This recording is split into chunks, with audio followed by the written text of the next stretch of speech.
is Armed American Radio. If they want to take my guns, they're going to have to bring a station wagon and a whole lot of friends, because I'm not giving them anything. From the Kahr Firearms Group studio At the Patriot Mobile Communication Center. on the SIG Sauer Platinum microphone. Mark, we know they want to take our guns, and now we're going to make them eat it. Proudly presented to you by X Insurance. X Insurance. Here is your host of Armed American Radio, the loudest conservative voice in America fighting for your rights, Mark Walters. Oh, I'm feeling good today. It's a Sunday. Yes, my favorite day of the week, because I get to sit here with you on hundreds of radio stations around America. It's great to be with you today. I am Mark Walters, filling your prescription for freedom today and every day here in the Kahr Firearms Group studios and this very powerful SIG Sauer Platinum microphone. It's all being brought to you by the great X Insurance here at the Patriot Mobile Command Center. Greg in Dallas, Texas, how you doing? I'm doing pretty good. All right, let's get this ball going. We've got a lot to cover today. A lot of great stuff happened last week, and we want to cover it with our guest lineup today, and it's a good one. I'll tell you about that in a second. If you would be kind enough to tell people where to watch us all over social media and get involved in the chat, we'll get started. Sure. If you want to watch the show, just do a search for Armed American Radio with Mark Walters over on YouTube and Rumble. On X, it's at AAR Mark. The usual suspects for Sunday night is going to be armedamericanradio.org or .com.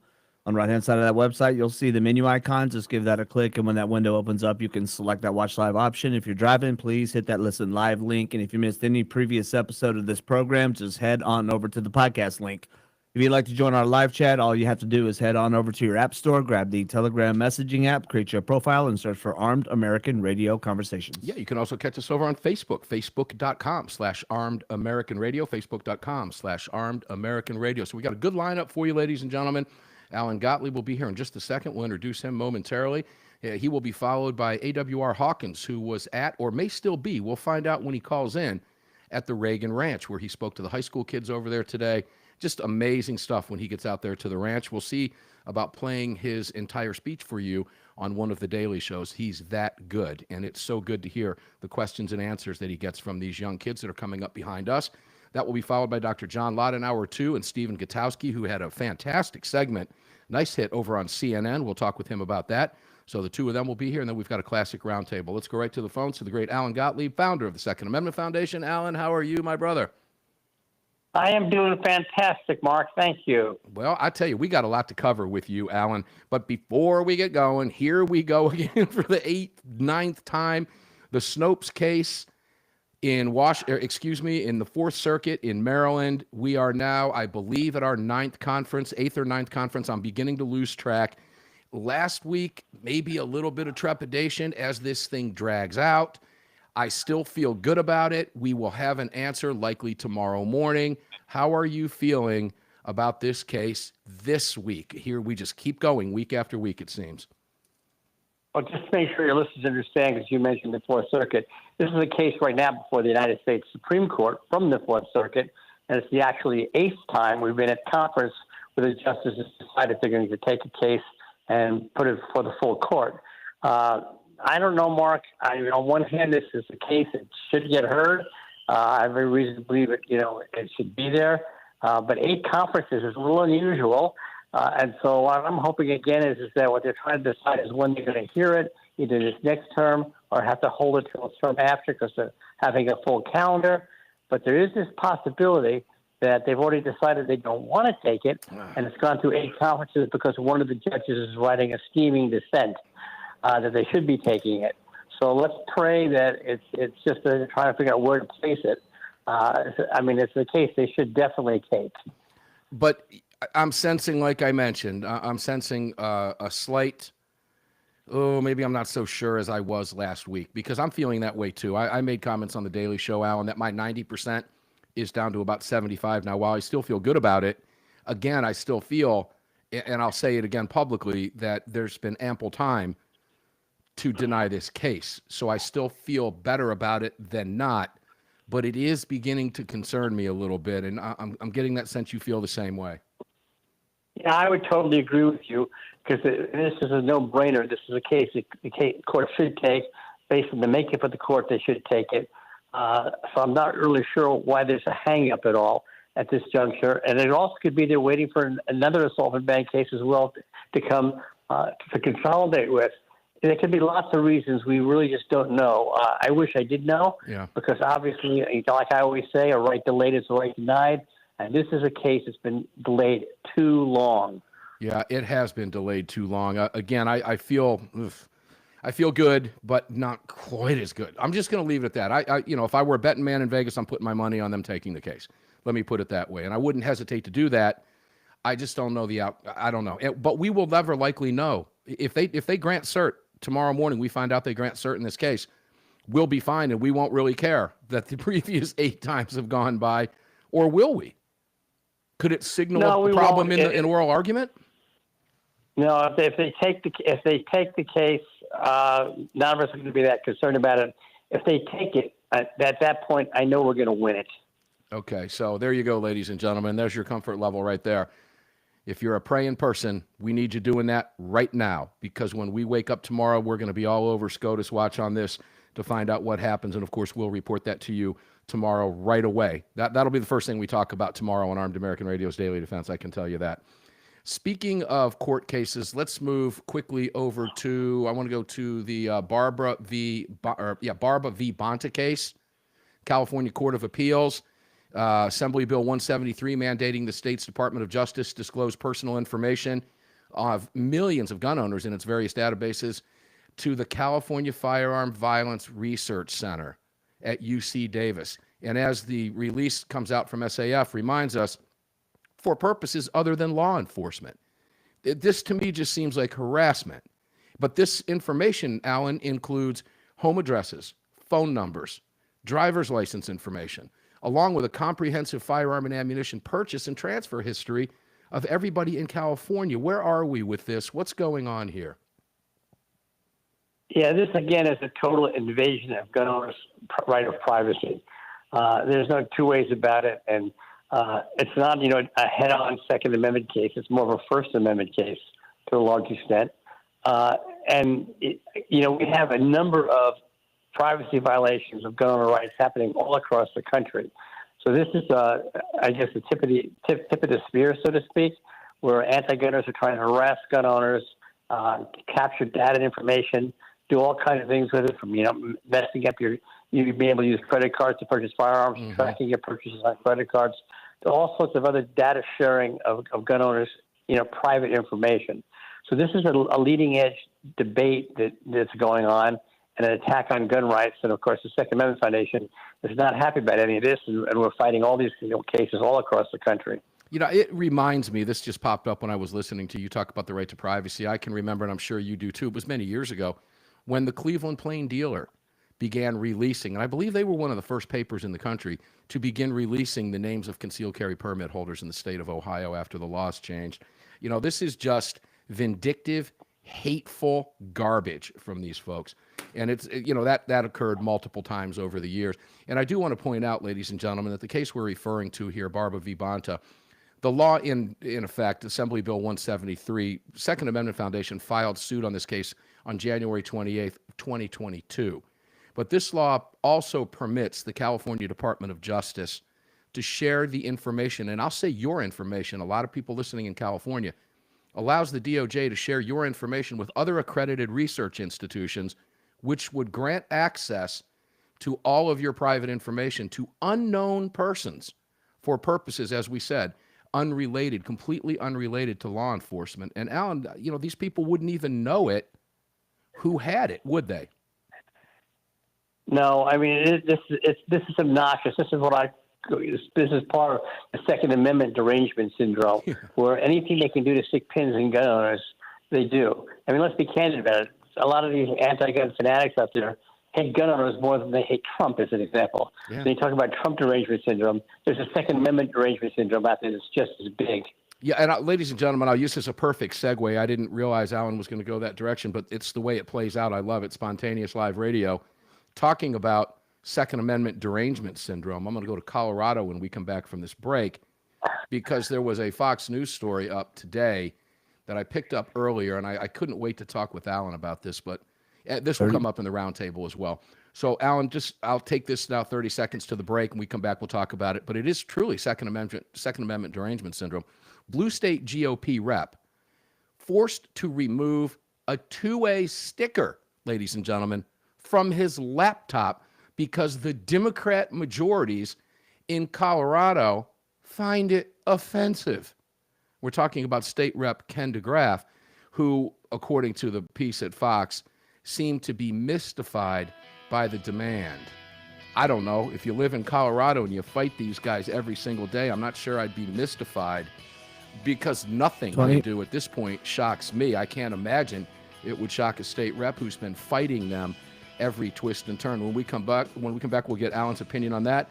Then the Ninth Circuit Court Judge, Kash Patel, ATF, lots going on. We'll be right back.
The following segment of Armed American Radio is being brought to you by Patriot Mobile. Visit patriotmobile.com/AAR and use the AAR promo code to get free activation today. Welcome back. Yeah, welcome back. Patriot Mobile phone right here in my hands. If you're watching me on your devices or TV sets or websites or whatever it is, patriotmobile.com/AAR. Take advantage of the month free when you activate a phone with that promo code over at patriotmobile.com/AAR. Patriot Mobile rep will be joining us this Thursday on Armed American Radio's Daily Defense. We had a little schedule snafu this past week, and we were unable to schedule, so we're rescheduling that for this coming Thursday. Welcome back to the Kahr Firearms Group Studios. SIG Sauer microphone, Patriot Mobile Ranch, X Insurance bringing it all to you. Please visit all of our great partners at armedamericanradio.com, armedamericanradio.com. You can find them all over there. Let's go back to Alan Gottlieb, founder of the Second Amendment Foundation. Alan, this you mentioned, you nailed it. The Democrats over there are the nails, and Alan is the sledgehammer. It is truly Second Amendment derangement syndrome. And this representative in Colorado said, so, okay, no displays of the Constitution in the well of the House chambers. Got it. Obviously being very sarcastic. Alan, just when you think you've seen it all, and 16 years of doing this on the airwaves, nothing shocks me anymore, but I got to tell you, it just smacks of derangement syndrome. Why in the world do you believe that they would do that? Would they do that about any other portion of the Bill of Rights? Obviously not. You know, his sticker on his computer basically was just, defend and protect the Second Amendment. There was no, in-your-face message. There was nothing, inflammatory. I mean, what's wrong with protecting part of the Constitution and the Bill of Rights? When they told him he had to cover up the sticker on his computer, that's just totally absurd. And it shows how deranged our opponents really are. And that's his First Amendment right of expression as well. It's that. I read that story, and it really. Oh my God! And just like you, nothing surprises me anymore. Yeah, but your listeners have to realize that our opponents, will do anything to destroy our rights, no matter how stupid it is. Yeah, and they won't stop. And ladies and gentlemen, they will lower the bar. They will find something else. We have proven that. Year after year after year on this program. We have proven that. It's just never ending. This is who we're fighting. It's that simple. They are deranged. Great explanation on that one, Alan. I love the description. Ninth Circuit Court Judge Lawrence Van Dyke, as far as I'm concerned, should be getting a nomination to the Supreme Court in the near future. I covered this. I played on Friday the entire tape of his video dissent, of course, by audio. But it was beautiful. I've never seen that done before. You've been around the courts a lot longer than I have. Have you ever seen anything like that? This was a California case, ladies and gentlemen. Ninth Circuit Court of Appeals in an 8-4 decision reversed the San Diego judge that found the law banning high-capacity magazines, to use their terms, constitutional or unconstitutional. The Ninth Circuit 8-4 said, nope, it's constitutional. And this judge, Lawrence Van Dyke, issued his dissent by video. Alan, it was brilliant. Have you ever seen anything like that before? No, I have not. It's highly unusual because normally the judges just do their written opinions. He may get the Ninth Circuit Court of Appeals Chief Justice and some of the anti-gun judges may want to have him sanctioned for doing it because it's just not the normal procedure. I loved it because he was talking directly to the American people. This ruling was an en banc panel, which overturned not just the lower court judge, but also a three-judge panel on appeals. Right. This was on a magazine ban in California, I'm sure this is also one of possible cases headed to the U.S. Supreme Court. We've been involved in this one as well. It's crazy, but I really take my hat off to this judge who has had enough of the anti-gun judges on the Ninth Circuit Court of Appeals. And, we had, Trump almost had it even with his appointment on the Ninth Circuit Court of Appeals. And then Biden came along and re-upset the apple cart. This is a case, again, this is an issue that needs to be heard at the U.S. Supreme Court. And there are cases already there ahead of this one on the same issue. So I'm hoping this helps make the court judges, on SCOTUS say, okay, we've got to start hearing a couple Second Amendment cases. So let's let me go back to Snopes in Maryland. If the court SCOTUS takes the Fourth Circuit case, the Snopes case, grant cert on that case, what impact will that case have on this Ninth Circuit en banc panel hearing? That should wipe it out because the magazine ban is included in that as well, right? In the Maryland case? Well, actually, the court has before another case on magazine bans out of Maryland as well. It's sort of consolidated with Snopes. So my feeling is that even if it isn't on magazine bans itself, if you can't ban a so-called semi-automatic rifle, you can't ban the magazine that goes in it either. The court could take any of these kinds of cases and expand their ruling to cover everything. So they don't have to do it piecemeal. They can take any one case probably and do it. Yeah, I have a feeling, maybe I'm wrong, excuse me, just my personal opinion. I think we're going to see more of this type of dissent down the road after Van Dyke did this. I wouldn't be shocked to see it. I don't know, they might sanction, but it was incredibly effective. There was no doubt about it, and he did it brilliantly. So we'll follow that. We'll see what happens over there. Again, ladies and gentlemen, keep your fingers crossed on the Snopes case, waiting for that decision coming out of conference on Friday that will be released tomorrow at 9:30 or 10 a.m. Eastern Time. Let's talk about some more Democrat derangement syndrome. Citizens Committee for the Right to Keep and Bear Arms put a release out where you're quoted extensively. CCR KBA to Dems wanting Kash Patel removed as ATF director. Pound sand. So they're suffering from Kash Patel derangement syndrome as well, not just Trump. But this kind of ties in. We can kind of bring two things together here because Kash Patel made a huge announcement about shifting 1,000 ATF agents over to the FBI. So let's kind of wrap those up in the same conversation.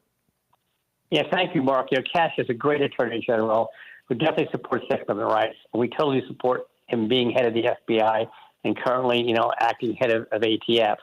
But you got to be careful what you wish for. I've always said this, he's moving 1,000 agents from ATF over to FBI to enforce, the laws. My problem is this. The problem isn't so much the agents or the ATF, it's the underlying laws.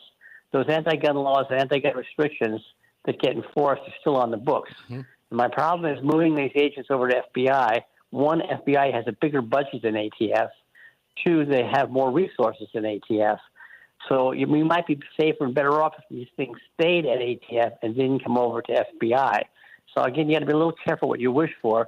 Kash isn't going to be the Attorney General forever, and I'm always worried about giving the government, more resources to attack gun ownership with. So I'm going to be a little bit cautious about this one. I just want to point that out because hopefully my words won't come true in the future, and the enforcement will be better in protecting our rights. But I'm still a little concerned. Yeah, and you should be, and I'm going to run out of time here because I wish I had more time with you because I would love to take that over to what we're now seeing some movement on Trump's executive order from Bondi. Now, granted, we all feel, because we all, you know how it is, Alan, we all want everything today. We want it yesterday, right? We want it a week ago. But there's now movement. And I'm wondering how that executive order is going to play out with some of those court cases you and I were talking about that the DOJ is not going to go after and how we might be able to use that legislatively. We're going to run out of time, unfortunately. Alan Gottlieb, founder of the Second Amendment. Go ahead. Week. Let's do it next week. We'll do that next week. You better believe it. Alan Gottlieb, founder of the Second Amendment Foundation. Thank you, sir, for everything you do, winning our firearms freedoms back one lawsuit at a time. Join us, please, at saf.org. Armed American Radio's Monstercast. We'll be back with AWR Hawkins from Breitbart News, fresh out of the Reagan Ranch. Don't go away.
Hey, it's Andy Hoosier, the voice of reason on KQAM, Wichita's Big Talker, and you're tuned into the Armed American Radio Network. Now let's get back to the man himself, Mark Walters. Yeah, welcome back. Mark Walters filling your prescription for freedom today and every day here on the weekend Big Monster Cast show being heard on hundreds of radio stations across the nation here on the SIG Sauer microphone. And it's coming to you, of course, from the Kahr Firearms Group studios. And the Patriot Mobile Command Center is fired up for you. X Insurance bringing it all to you. We're going to leave the AC on here in the studio because, boy, it gets hot. I love saying that. It's hot this time of year, especially when I hear Andy Hoosier's voice because he just begs for cold weather. I'll never figure that out. We'll talk with him about that tomorrow when Andy Hoosier will be the guest on tomorrow's Armed American Radio's Daily Defense. As long as the universe lines up the way it always does on Monday, Andy Hoosier will be here tomorrow with us. Let's go to the great AWR Hawkins. Breitbart News, AWR, welcome in, my brother. You've had a busy 2 weeks, to say the least, but you spoke at the Reagan Ranch again this weekend, and I will wind up playing that audio for my audience because your speeches there are just phenomenal. So thank you for giving me a day's worth of radio with that.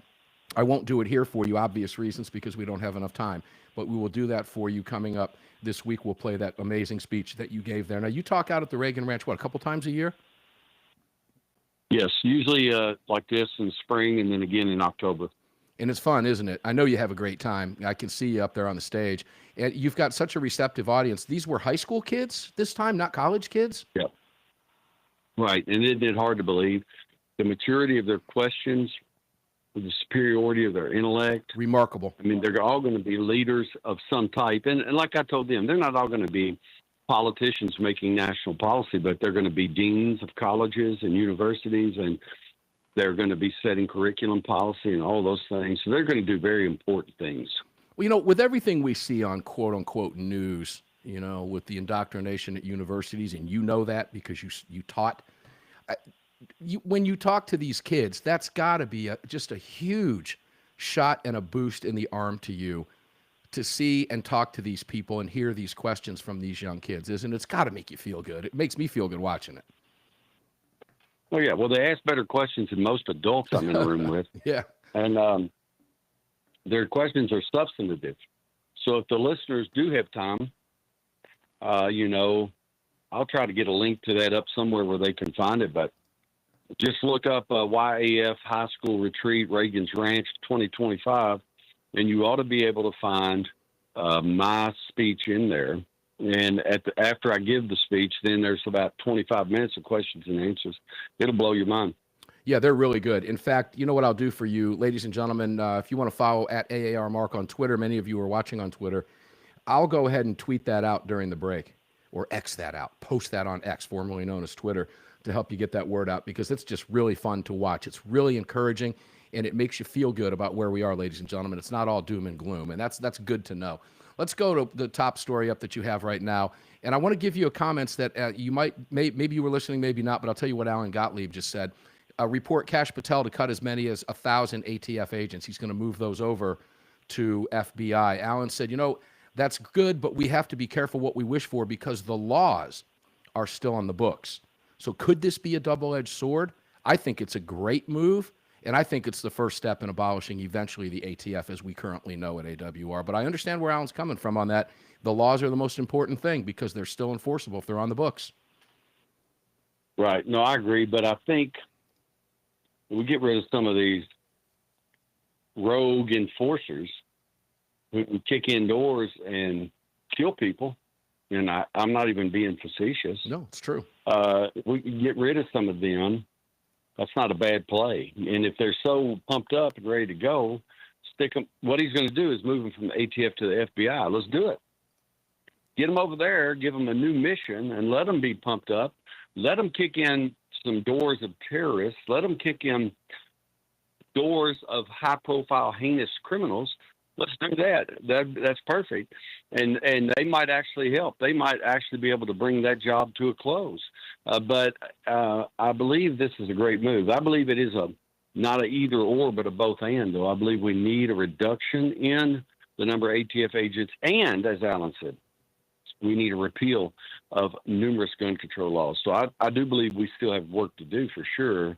I'm not diminishing that, but this is a good start. I think it's a good start too, but believe me, I understand. You know, look, I've been very hard on the ATF, as you know, and so have you. You've covered it extensively. Lee Williams, the gun writer, has been relentless in his pursuit of the rogue ATF. One of the big concerns I have with ATF now is the agents that are currently left at ATF know damn good and well they're working for a weaponized agency, and obviously like it because many have left and gone to good, you know, as good cops, want to be good cops, don't want to hassle law-abiding citizens. And I'm concerned you got some of these rogue guys and gals out there that now move over to the FBI. Could it transfer there? So I see the double-edged sword, but I'm hopeful. I agree with you. I think it's a smart move.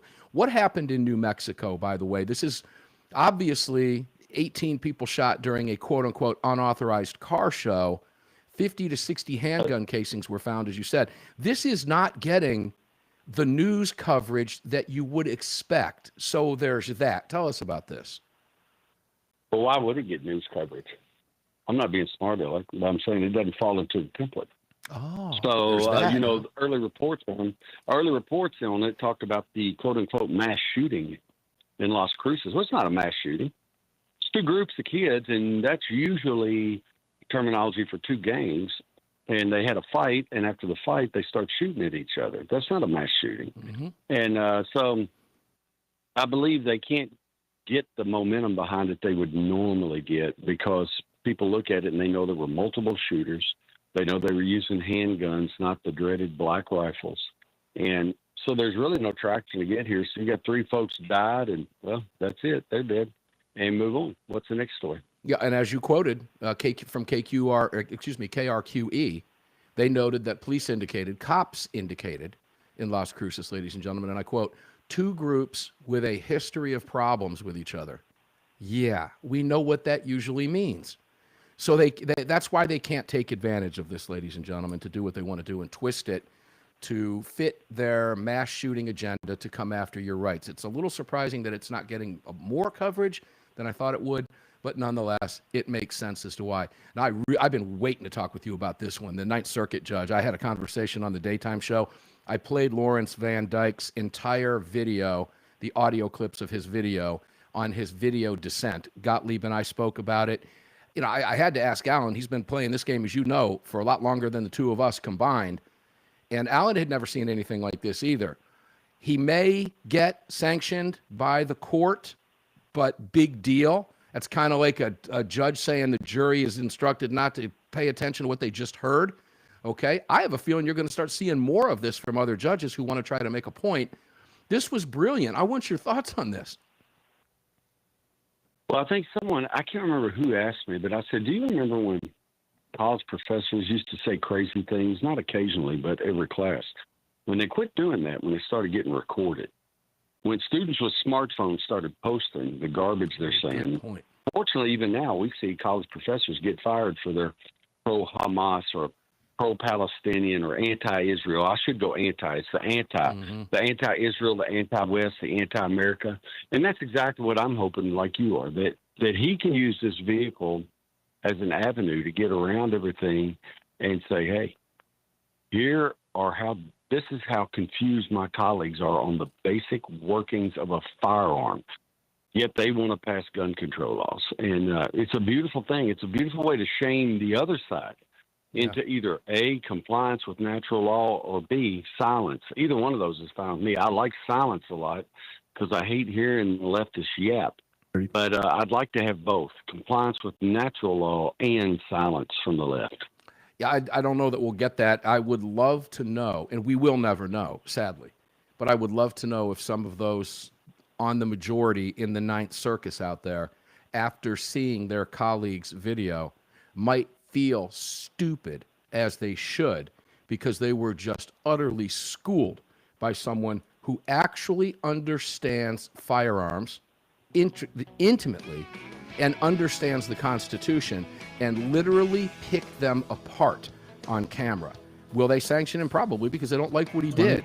That's a sign he's flying over the target. We've got another segment with AWR Hawkins from Breitbart News. Don't go away. We've got a great show lined up for you today, ladies and gentlemen. Lots to cover. We'll be back right after this.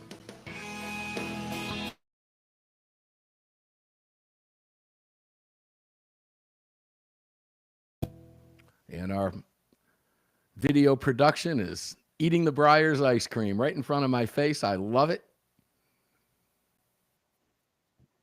And I don't have any. I'm like, I have to make a 7-Eleven run after the show. Now I'll stay away from the late night ice cream. It's good to have you in here, Ryan.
Hi, it's Mike Gallagher wanting to let you know that the crew of the Desperado Sport Fish in Virginia Beach, Virginia supports Armed American Radio and the Second Amendment, and I'm right there with them. Now back to Mark Walters. Yeah, we love Mike Gallagher. Thanks, Mike, for the rejoin. Appreciate it very, very much. Mark Walters filling your prescription for freedom today and every day here in the Kahr Firearms Group studios and this big monster cast being heard on hundreds of radio stations around the nation.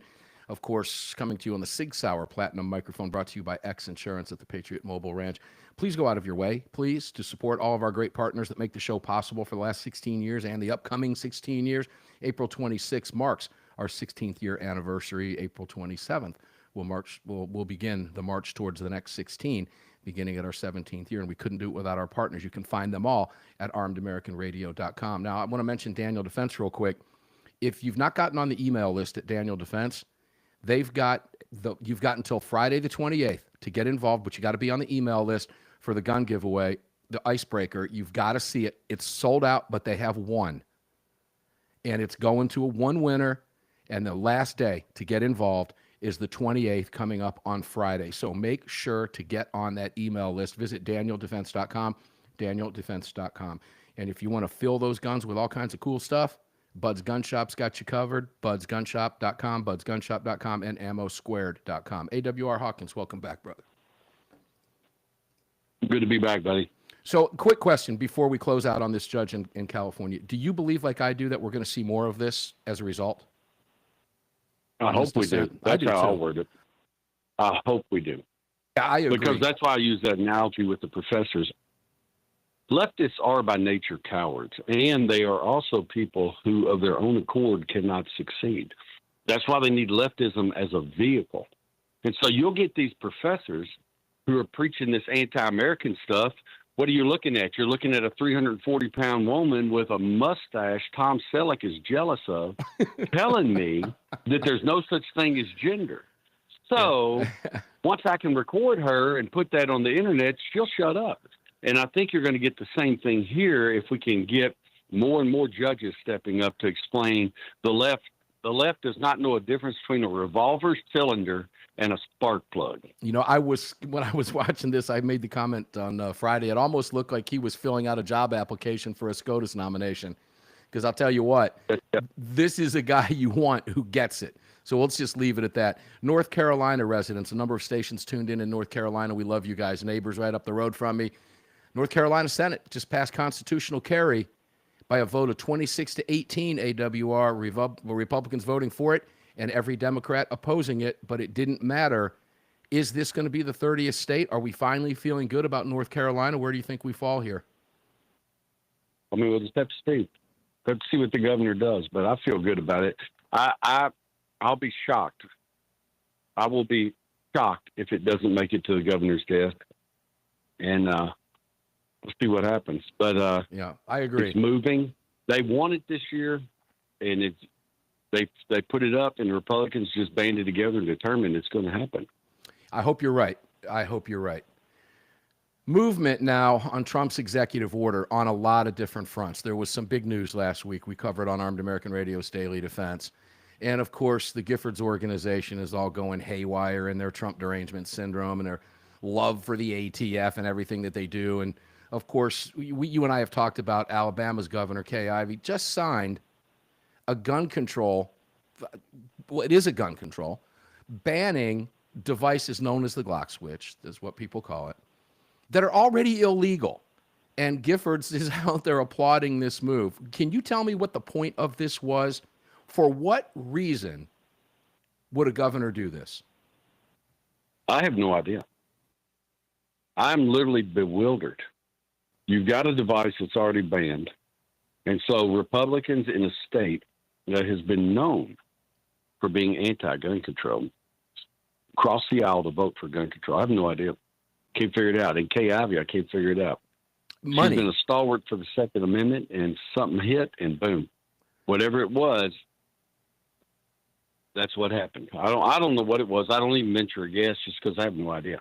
Yeah, I don't either. It's the only thing I can venture into that territory is there's money. Usually when something like this in politics happens, there's money somewhere. But for whatever reason, as you point out, she caved to the gun control lobby. And Giffords put the following tweet out regarding this. Alabama lawmakers approved a ban on dangerous conversion devices that convert semi-automatic handguns into illegal machine guns. We applaud this bipartisan action to pass common sense gun laws and save lives. What Giffords left out is what we just informed you of and what we've talked about before, ladies and gentlemen. It's already banned under federal law. So trying to figure this one out, I have no idea. But Alabama State Rep Philip Ensler said this, quoting, passing gun safety legislation in Alabama is not easy, but the hard work of building a bipartisan coalition has resulted in the passage of this life-saving legislation, leaving out which is already banned under federal law, AWR. So I'm with you on this, trying to get the bottom of that. I have no idea, but I'm going to bet you there's money. Let's talk about Bondi now, because again, New Jersey AG is upset about it. Giffords is upset about it. They're tweeting about it, about the ATF and Patel shifting agents over to the FBI. They hate all that. And now she's issued a ruling, which is clearly a move. And we'll be talking about this, ladies and gentlemen, with Stephen Gutowski and Dr. Lott coming up in the next hour, but reversing ATF prohibition on restoration of gun rights. AWR, this is great news and huge news for millions of people across this country who have been wrongfully deprived of their right to bear arms, who committed nonviolent crimes many, many moons ago. Great step in the right direction, right? Right. Well, a great step. And what it does is it reverses a Chuck Schumer gun control. That's the bottom line. 1992. I mean, ATF has relied on the Chuck Schumer gun control. Don't get me wrong. So we get two birds with one stone here.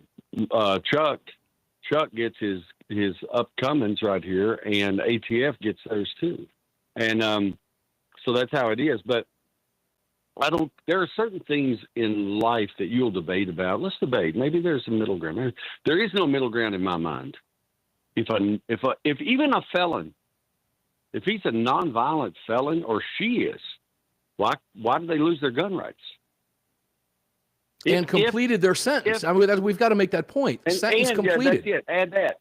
But I'm saying even at the start, why do they lose their gun rights? But then add to it, insult to injury, nonviolent felon completed your sentence. See, the left has turned prison. Prison used to be punishment, and the whole idea was folks don't want to go there, and that will constrain their behavior, so they'll avoid prison. But the left moved it from punishment.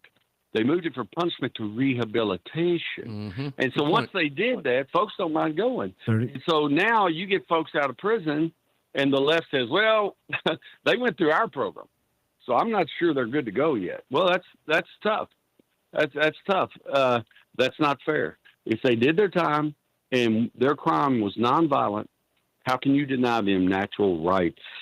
And I'm so proud of Bondi for what she's done here. Yeah, and I'm like a lot of gun owners. And ladies and gentlemen, as I mentioned, we'll be talking about this with Dr. Lott and with Stephen Gutowski. We'll also be Mark, bringing it can around. I say something? You go right ahead. We've got just 20 seconds. I know we're running out of time, but this is a very important point for listeners to remember. The left passes all this minutia. You know, they have a background check in place. Oh, we'll expand it, but only slightly. But we're going to add a permit requirement. It'll be cheap. And then we're going to be sure that we will do a magazine limitation, but there will be an option to do extra training so you can have the magazine. They start piling these gun controls up, and what happens is you can commit a crime that doesn't even hit the radar, and you've lost your gun right. And what Bondi is doing is fix that, because people will be able to apply to get their gun rights again. And when they do, all the little crybaby leftists can cry, and I will laugh because they lost. AWR Hawkins, Breitbart News, back at the top of the hour, 6 minutes after, with John Lott and Stephen Gutowski. We'll be right back. You've just filled your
Cameras are live.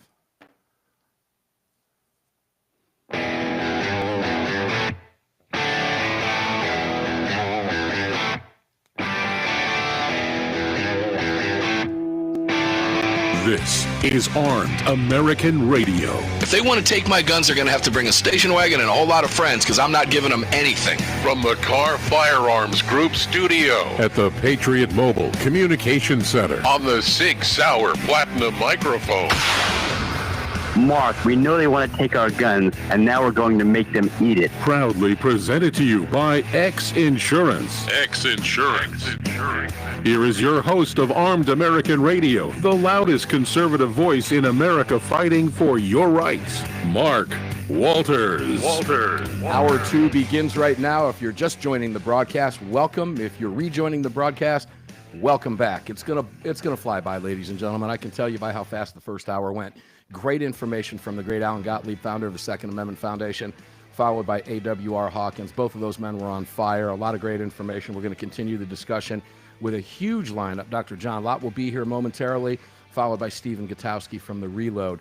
We might be talking about some of the same subjects, but we're going to get completely different information and take on some of these subjects, which are just so important that happened last week in our world of Second Amendment related issues. Mark Walters, filling your prescription for freedom. Welcome in and to all of our new affiliates around the country. It's great to have you with us. You know who you are. Too many to mention right here, but we appreciate you very much.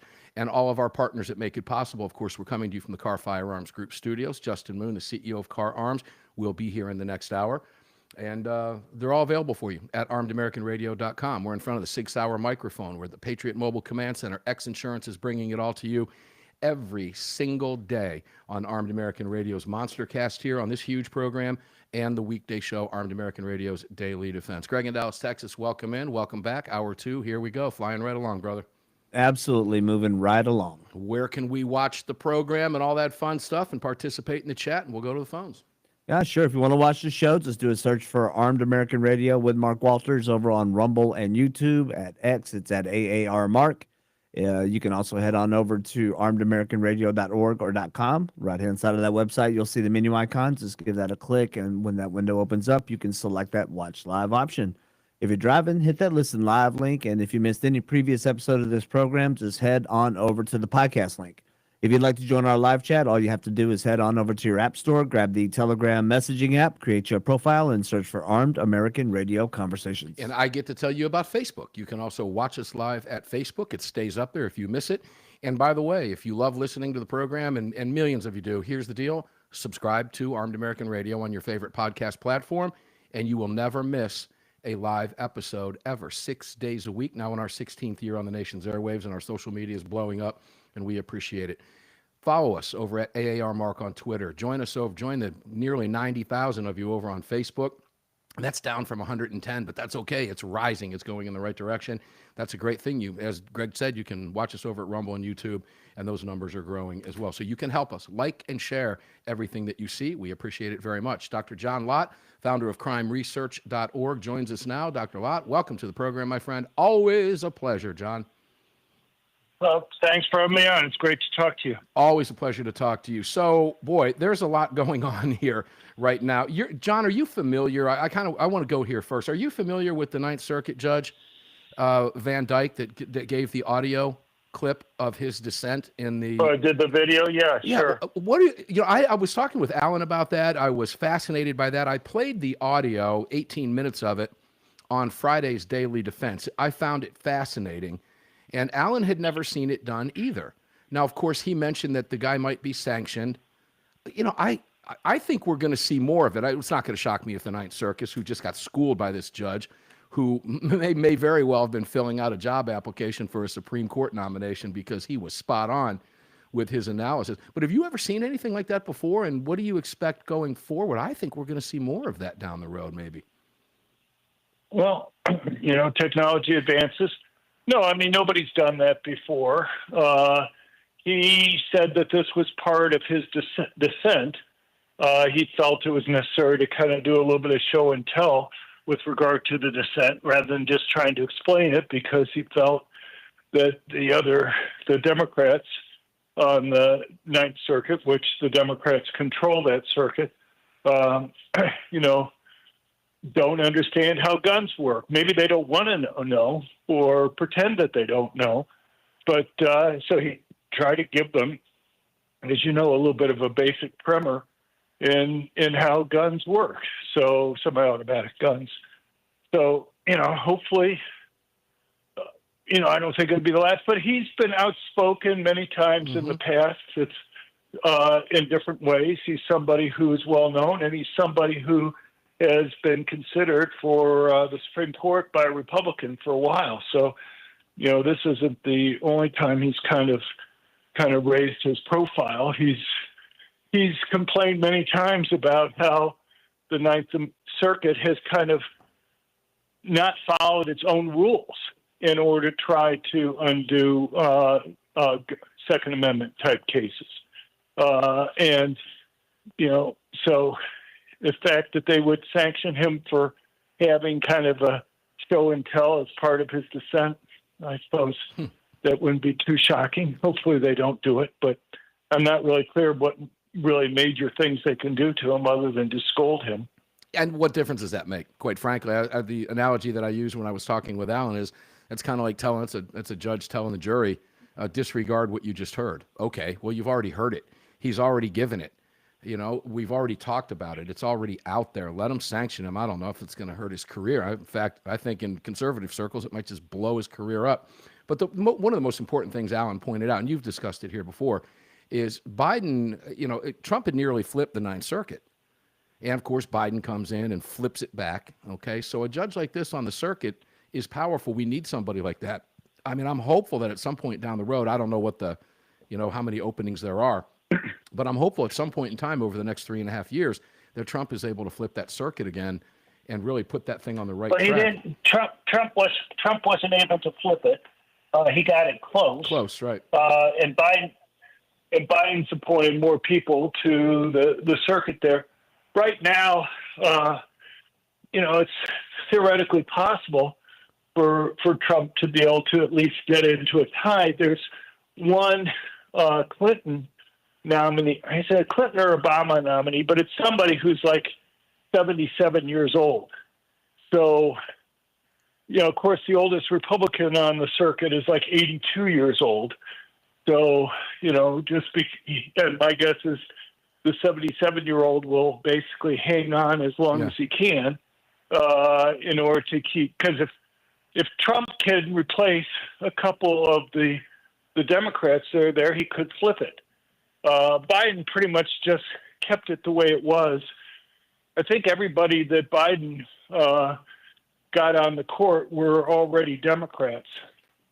So I think it's pretty much in exactly the same place as when Trump left. But the problem is that except for this one Democrat, I think everybody else is relatively young. I think there's one other Democrat who's like 67 or something, and then everybody else is much younger. You're more in tune with the makeup of the court than I am. I wouldn't have known that. I know that Biden, or that Trump wasn't able to flip it entirely, but he got it very, very close. So, we hold out hope, ladies and gentlemen. Maybe there's hope for the Ninth Circus after all. Been calling it the Ninth Circus for a long time.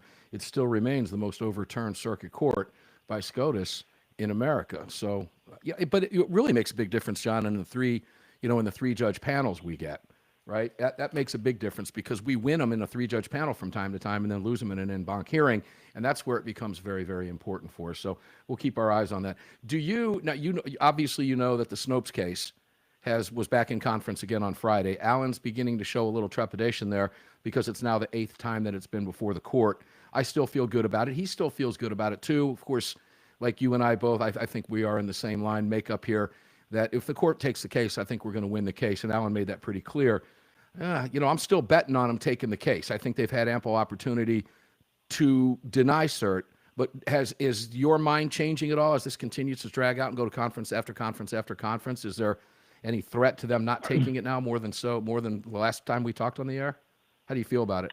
I suppose it's always possible. I mean, you were more optimistic than I was that they would take it this term, at least earlier on in the process. I think it's still, 50% chance or so that they'll take it for next term. I think cases like the one we were just talking about from the Ninth Circuit, where the judge did his kind of show and tell. That case dealing with large capacity magazines is related, obviously, to the assault weapons ban stuff that's there. And I think decisions like that, push the court just a little bit more, particularly given how outrageous the Ninth Circuit decision was. I mean, they basically just flout their, nose at the Supreme Court precedent. Yeah. So hopefully this is, as you just mentioned, is a push towards the Supreme Court. It works in our favor. I'm hoping. Obviously, the court's aware of that. Maybe just maybe it pushes them. When we come back, I'm going to flip over to the ATF and a couple of other issues with John Lott. We'll be right back. Don't go away.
This segment of Armed American Radio is being brought to you by Mike Lindell and MyPillow. Don't forget to use the promo code AAR at MyPillow.com. Welcome back. Yeah, welcome back. And when you use that AAR promo code at MyPillow, you get every deal that you see on every ad at MyPillow.com.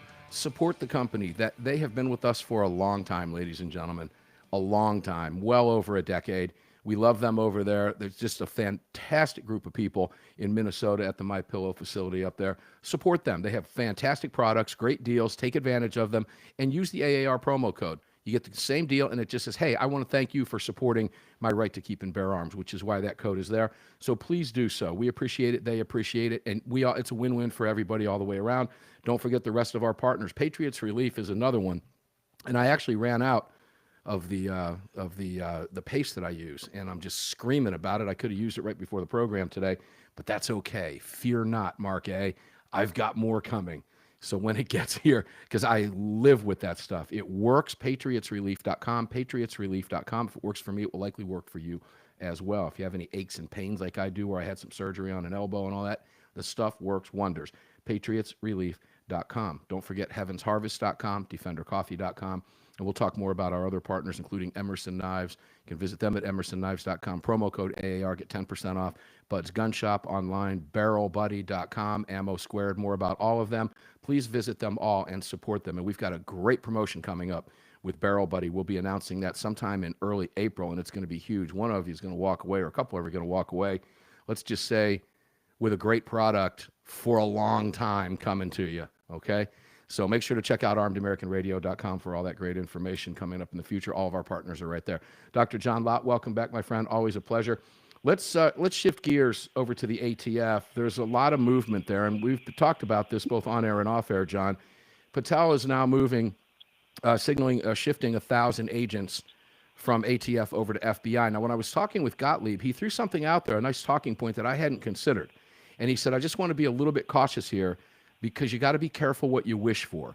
Alan was referring to the laws still being on the books that we need to change, and that the FBI has far more resources, far more money, far more personnel than the ATF. So we've really got to get to the underlying issue, which is changing those laws, rescinding them, which hopefully Trump's EO will put us in that direction. But nonetheless, we need to be a little cautious. I'd like to get your thoughts on that. But overall, it's a great move, isn't it? And do you believe, like I believe, kind of three-pronged question here, that this could signal the demise of the ATF as we currently know it? Yeah, well, I mean, the ATF will still be there, mainly because there's like no way in the galaxy you're going to be able to get Democrats to, end a filibuster on doing it, nor are you going to be able to change the laws. Look, I think it's a huge gain. I mean, one thing is Pam Bondi has already said he's just going to go after criminals that are violent, okay, not people who have have some technical violation of the law, on something like guns. And basically that corresponds a lot to the Rahimi decision that was there. And look, one of the big problems that you have in the federal government is like each agency has its own law enforcement section. And people have to kind of make their jobs look like they're valuable. So they kind of go and will do things that if they had other competing interests to go and do, which they're going to have at the FBI, they wouldn't do some of those things. We have Ruby Ridge, we have other things that have happened over time. And, they have to justify their existence. And I think you're going to have kind of a more rational approach to these things. It's important that you're going to be separating out the regulatory part of what the ATF does, and they'll keep doing that, keep collecting their licensing fees and what have you. But the enforcement now is going to be over at the FBI, and you're going to have to go, if you're at the ATF and you say there's a violation that's occurring, you're going to have to go over and convince the FBI people that they have to go and deal with something that's in your bailiwick. And I think it's going to be a higher standard of proof that they're going to have to do rather than if the enforcement agency was within the ATF. The FBI has a lot to do. And one of the things that Kash Patel is hopefully, I believe, very likely going to be forced, making them go after real crimes, not the type of stuff that they've been doing. And surely there's a lot of real crimes for them to go after. Yeah, I mean, zero tolerance, for example, from ATF, I think is history.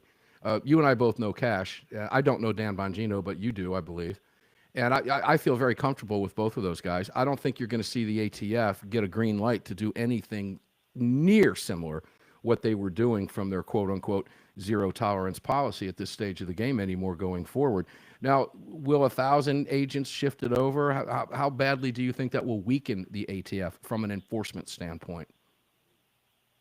I mean, I hope they're going to move basically all the law enforcement ATF agents out, either to go and deal with the border or to go and deal with the FBI. Now, the Republicans did something really brilliant in this,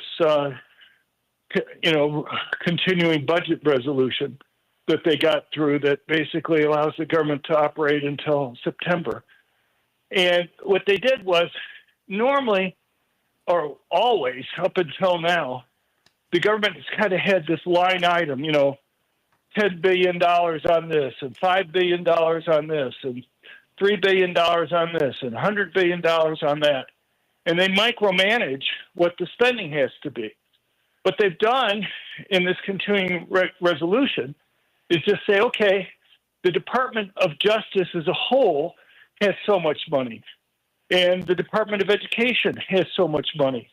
Now, there's some still line item stuff in there, but the way they've set it up is that the secretaries of the different cabinet departments and President Trump are going to be able to go and move around a lot of money within those departments.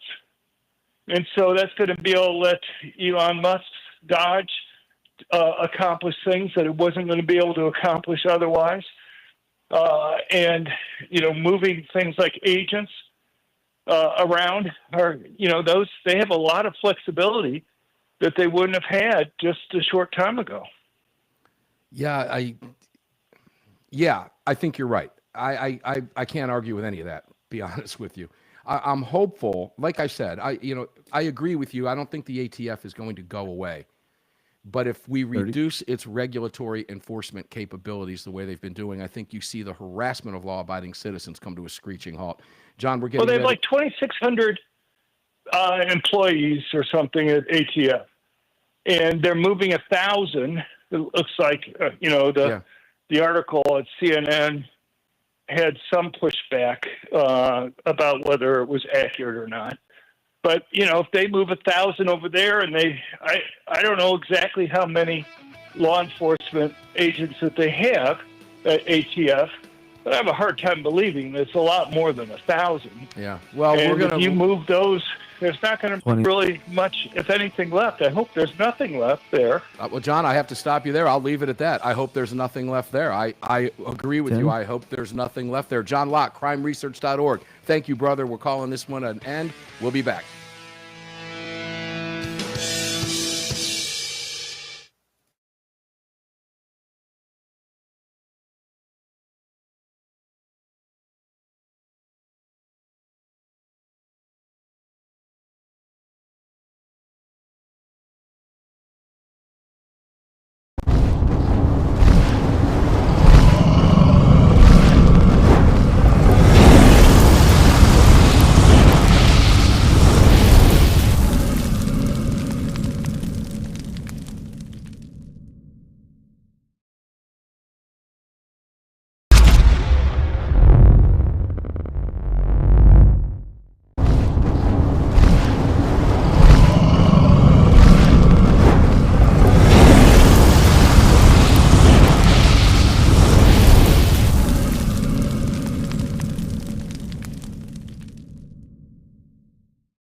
Worldwide and designed, engineered, and manufactured right here in America. Daniel Defense, freedom, passion, precision. Yeah, freedom, passion, precision. Like I said, get on that email list. You've got until Friday the 28th to do that, ladies and gentlemen. And you could win that icebreaker over at Daniel Defense. Check it out. It's phenomenal. There's only one left, and one of you is going to win it. So make sure to get on that email list. Trust me, you're going to want to win it. You can feed it with ammosquared.com. You can... It's all available. Anything you need for it or want for it is available at Daniel Defense or Bud's Gun Shop. It's all right there for you. You can find all of our great partners at armedamericanradio.com. Welcome back to the Kahr Firearms Group studios with me, Mark Walters, filling your prescription for freedom. It's the bottom of the hour, 34 minutes after the hour to be exact. And we are joined now by the great Stephen Gutowski at the Reload, coming off of what was a really, really good CNN hit that you did. I got to hand it to you, brother. I don't know how you do it, Stephen.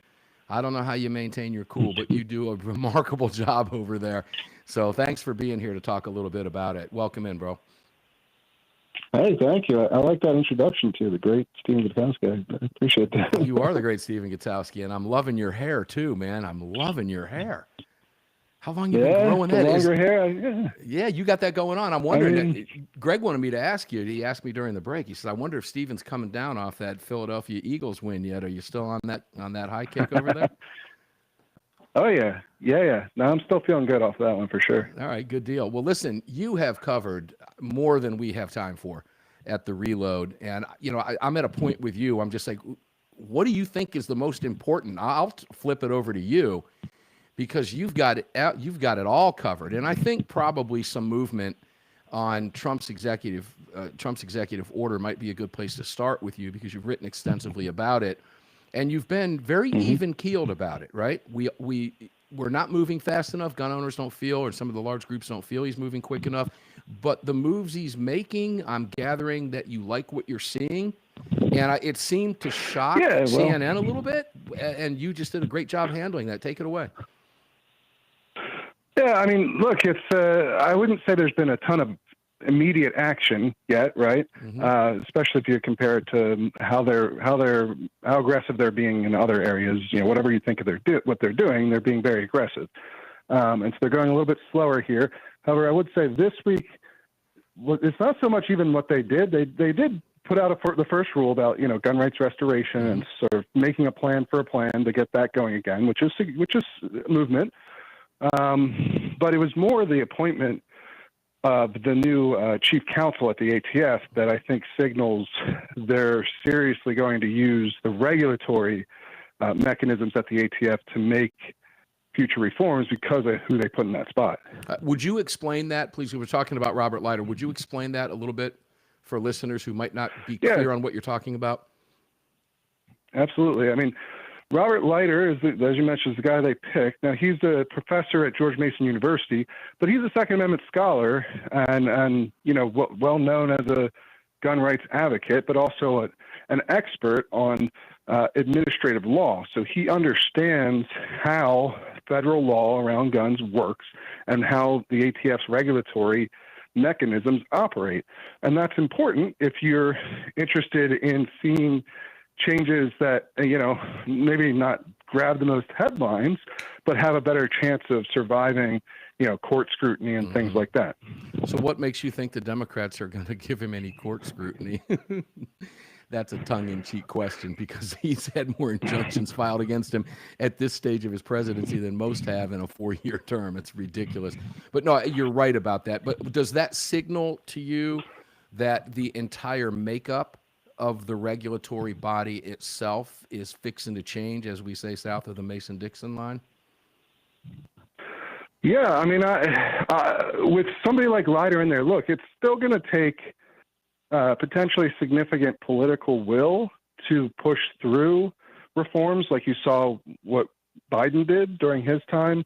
And with the ATF, they moved a lot of rules through, but they didn't fare as well in court, to be fair. But they were very interested in doing that, and so it's still going to require that kind of will to push regulations forward. But with Leiter as the guy at chief counsel, you're going to have a lot of opportunities, because he understands how the system works, and and where the opportunities to, use the ATF's regulatory authority in favor of gun owners, I guess you could phrase it, instead of trying to restrict guns. And so there'll be a lot of chances to do more stuff. Now, again, this is early. It's just a sign that they're going to do something, putting him in there. So we don't have the actual movement yet so much, but that's what it tells me is that, look, you don't put somebody like Robert Leiter as the chief counsel of the ATF if you aren't going to try to use like federal rulemaking or ATF policy to move things in a pro-gun direction. All right, so let's couple that now with 1,000 agents. I was talking with John Lott about that, talked about it with AWR, and spoke about it with Alan Gottlieb. Let's talk about it with you. Let's couple what you just said, because I like the way you phrased it. It's late, meaning it's not as fast as we wanted to see any changes.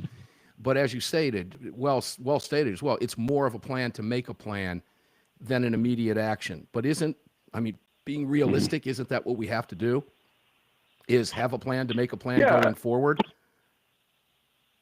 Yeah, look, you can put people in there who will make a lot of noise and who in doing so could garner a lot of excitement from their supporters, but who don't really know the intricacies of how federal rulemaking works, and so what they put up doesn't stand up to scrutiny. Or you could put in a guy like Leiter, more of an expert type, who isn't gonna, it's not like putting Ted Nugent in charge or whatever, right? Right. But you're more likely to have a lasting reform in that way, just because he knows where the limits are and where you can make movement, where you can push against those limits and still have a good chance of surviving. Honestly, Biden wasn't even very good at that, right? Because he kept losing in court when he tried to do these rulemaking moves, and they didn't have somebody like Leiter doing it. They had, Dettelbach, and it just wasn't as effective as I think you could be. Again, this is all reading the signs. Like we're still super early. We haven't seen what Leiter's even produced yet, or what he will produce, but it just. Who he is more the signal here. Yeah, and the rulemaking policy will change in such a way, I think, ladies and gentlemen, that we're going to be on firmer judicial footing, I think is the way to phrase that, going forward down the road. It's not like you pointed out, it's not going to happen overnight. Although we want it to, we have to be realistic. At least we're heading in the right direction. So let's take this to the break. Let's couple that with 1,000 agents being shifted over to FBI. Mr. Gottlieb pointed out, we have to be cautious. We got to be careful what we wish for. FBI has far more resources than ATF. Okay, I threw in there, and the guys at ATF now they've been knowing they've been working for a weaponized agency. They're probably not the people we want there anyway, but they're being shifted over. Could that work to our disadvantage down the road? Yeah, to me, it's that is one reason, and this is actually kind of goes back to Leiter again. He wrote for the Reload in December about this idea some people wanted to shut down the ATF altogether, and if you do that but you don't repeal the underlying laws that empower the ATF, that's then where it's Alan going to be another federal agency that enforces it. Yeah, and the problem with shifting, and some people say, well, all right, maybe it should be the FBI that does the criminal enforcement anyway. But some people will argue that the FBI is much more aggressive. I know I don't know if how well this plays with a lot of gun owners, because they look at the ATF as pretty aggressive. But the FBI, they're used to going after terrorists and cross-border gangs and cartels and stuff like that. Their one mode is like move fast and take action. And so that's kind of the counter critique. That was sort of what Leiter, part of his argument was like, if the FBI does this, it might be worse than what the ATF has done. We don't know. Well, when we come back, I'll give you my thoughts on that, and then we'll move on to another subject, because I'll just throw it out here now to tease it at the break. I don't think we're going to see that aggressive push against gun owners, regulatory or enforcement, from Akash Patel at the head of the FBI. Even with 1,000 shifted agents, even if they all hated our guts, if they want to keep their job, they're going to have to do their bidding of their master. We'll be right back with Stephen.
No sound.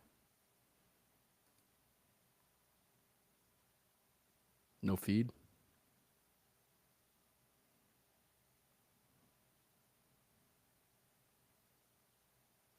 We back at it? I can't hear you.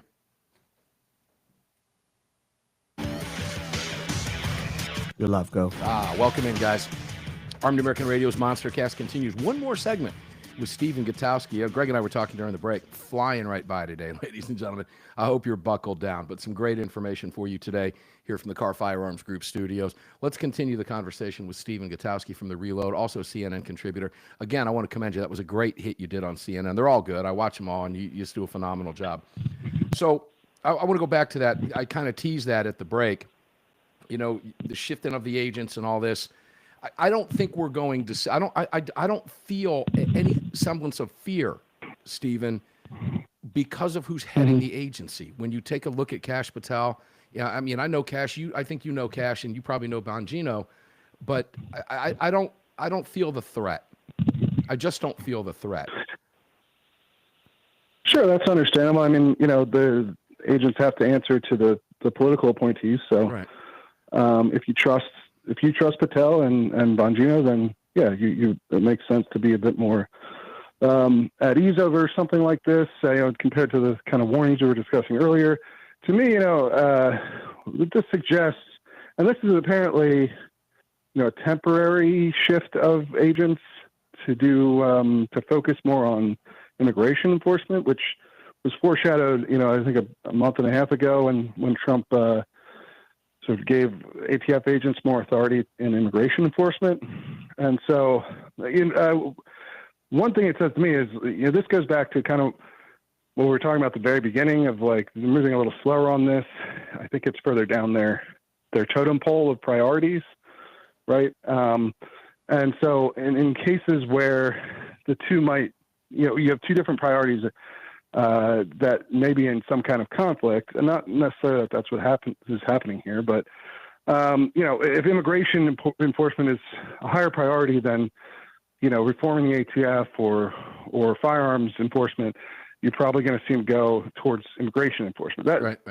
So that's just what comes to my mind when I hear about it, and also the idea of it being a temporary move goes back to the other point about, you know, maybe they're trying to be a little more cautious to make sure they don't get tied up in court on some of these things, because the ATF was created by statute, right? Congress created it.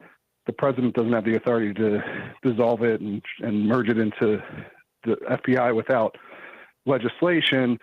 So they might be trying to do something that's to get close to that goal without going past, you know, what they're allowed to do under the statute. Well, he can gut the shiitake mushrooms out of it, I can tell you that much, if he can't disband it. Mm-hmm. And I think we're heading in that direction. I am cautiously optimistic there, and I'll stay that way. Every town pouring money into Wisconsin Supreme Court race, are they that desperate that that's what they're left with? Not that that's not a big deal for those of you listening in Wisconsin, but in the overall scheme of things, this is what they're relegated to? Well, you know, this is the next big election right now, right? Is this Wisconsin race? People are throwing money at this thing. Yeah, it's crazy expensive. $60 million plus. So, you know, every town put in $600,000. It's kind of like a drop in the bucket compared to what, you know, Elon Musk and some of the other big dollar donors have been doing in that race. But it does signal they still have money to spend. They're massively outspending the gun side in this particular race. But they always have. Interesting bit about it too. Well, you know, they've done that more and more recently. The NRA used to be able to keep up, right, and outspend them, or at least be very close. You know, obviously the NRA has had a lot of troubles recently. They seem to be coming out of it a bit, perhaps. You know, we'll have to see what happens at the annual meeting, but they're not at the point where they can keep up with spending in these kind of races. But the other interesting thing about that Wisconsin race is they're still using this tactic of every time they're spending money, but the ads they're running, you know, it mentions guns, you know, but it focuses much more on on abortion and like domestic violence issues than it does on. They mentioned like universal background checks or something. Well, Stephen, let me stop you for a second. They really focus on other issues because we saw them do that during the presidential race as well. It's almost like they knew they were going to lose the race, so they started focusing on healthcare issues. We saw them dump a lot of money in various states around the country, and you know as well as I do, and I think we've talked about it before, that the shift, because for these guys, the shift is gone from the federal level. Okay, Republicans control, all three branches, and they're not stupid. They know that, so they're shifting to the states. And what this signals to me is an attempt now to swing another swing state, or at least try to bring what they feel is Wisconsin back into the fold. And they're going to try to do this state by state by state. So we're going to see more of that. And that's where the danger lies, ladies and gentlemen. This is why you can't get complacent. We told you this at the time of the election after Trump won, that the shift is now moving to the states. And if you live behind the blue wall, you're going to see them coming at you hard. And I think that's what we're seeing here, Stephen. I mean, certainly that's where the action is going to be, especially legislatively. And then, of course, the courts are a huge deal on as far as, gun rights go. There's a lot of battles from the federal to the state courts. And so this seat is a it's a tipping point seat, right? So depending on who wins this one race, will determine the ideological makeup of the Wisconsin Supreme Court. So it's going to have a big impact for sure. Yeah, there's no question about it, because, ladies and gentlemen, that Wisconsin Supreme Court is going to make changes not just on gun issues, and that's what they're trying to do. They're trying to flip these states, and they're going to spend a ton of money to do it on all political fronts, not just guns. We'll focus on the guns here, but they're forcing us to have to talk about other issues because that's where they're spending their money. When does gun permitting turn abusive, Stephen? Your member letter, analysis newsletter came out today. We've got about a minute and a half. I'll let you take it away. It's a fascinating piece because you, of course, like when you talk about these issues, you have to go back to the 2022 Bruin decision, striking down, quote unquote, as you point out, subjective permitting, but also seem to okay objective permitting. Can you talk about that briefly?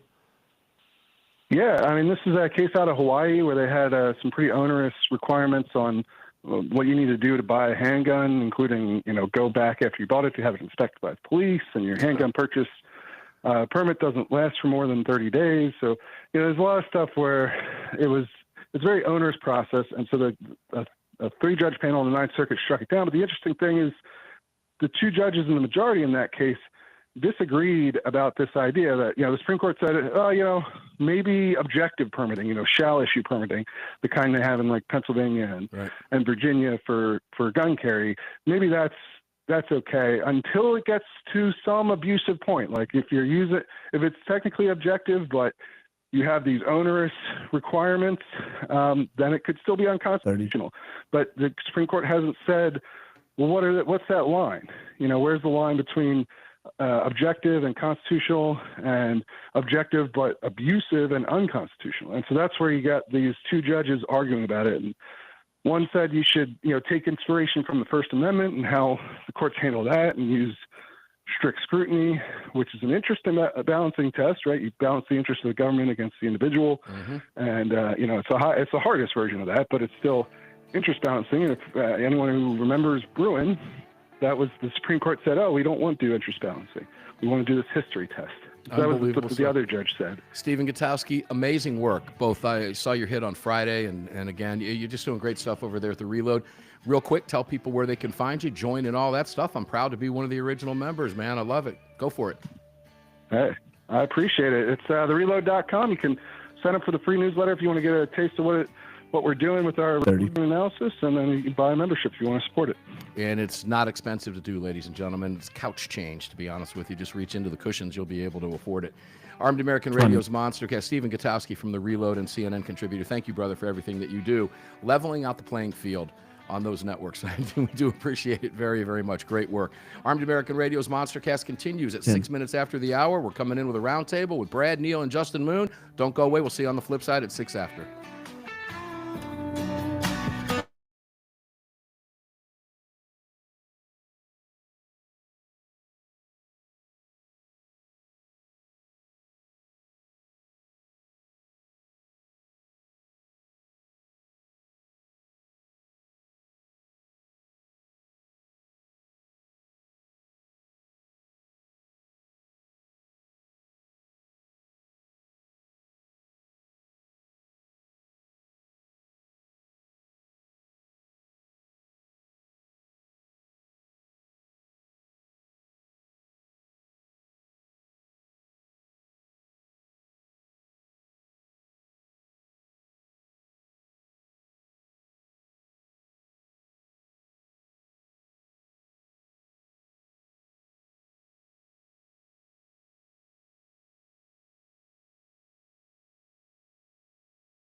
We good?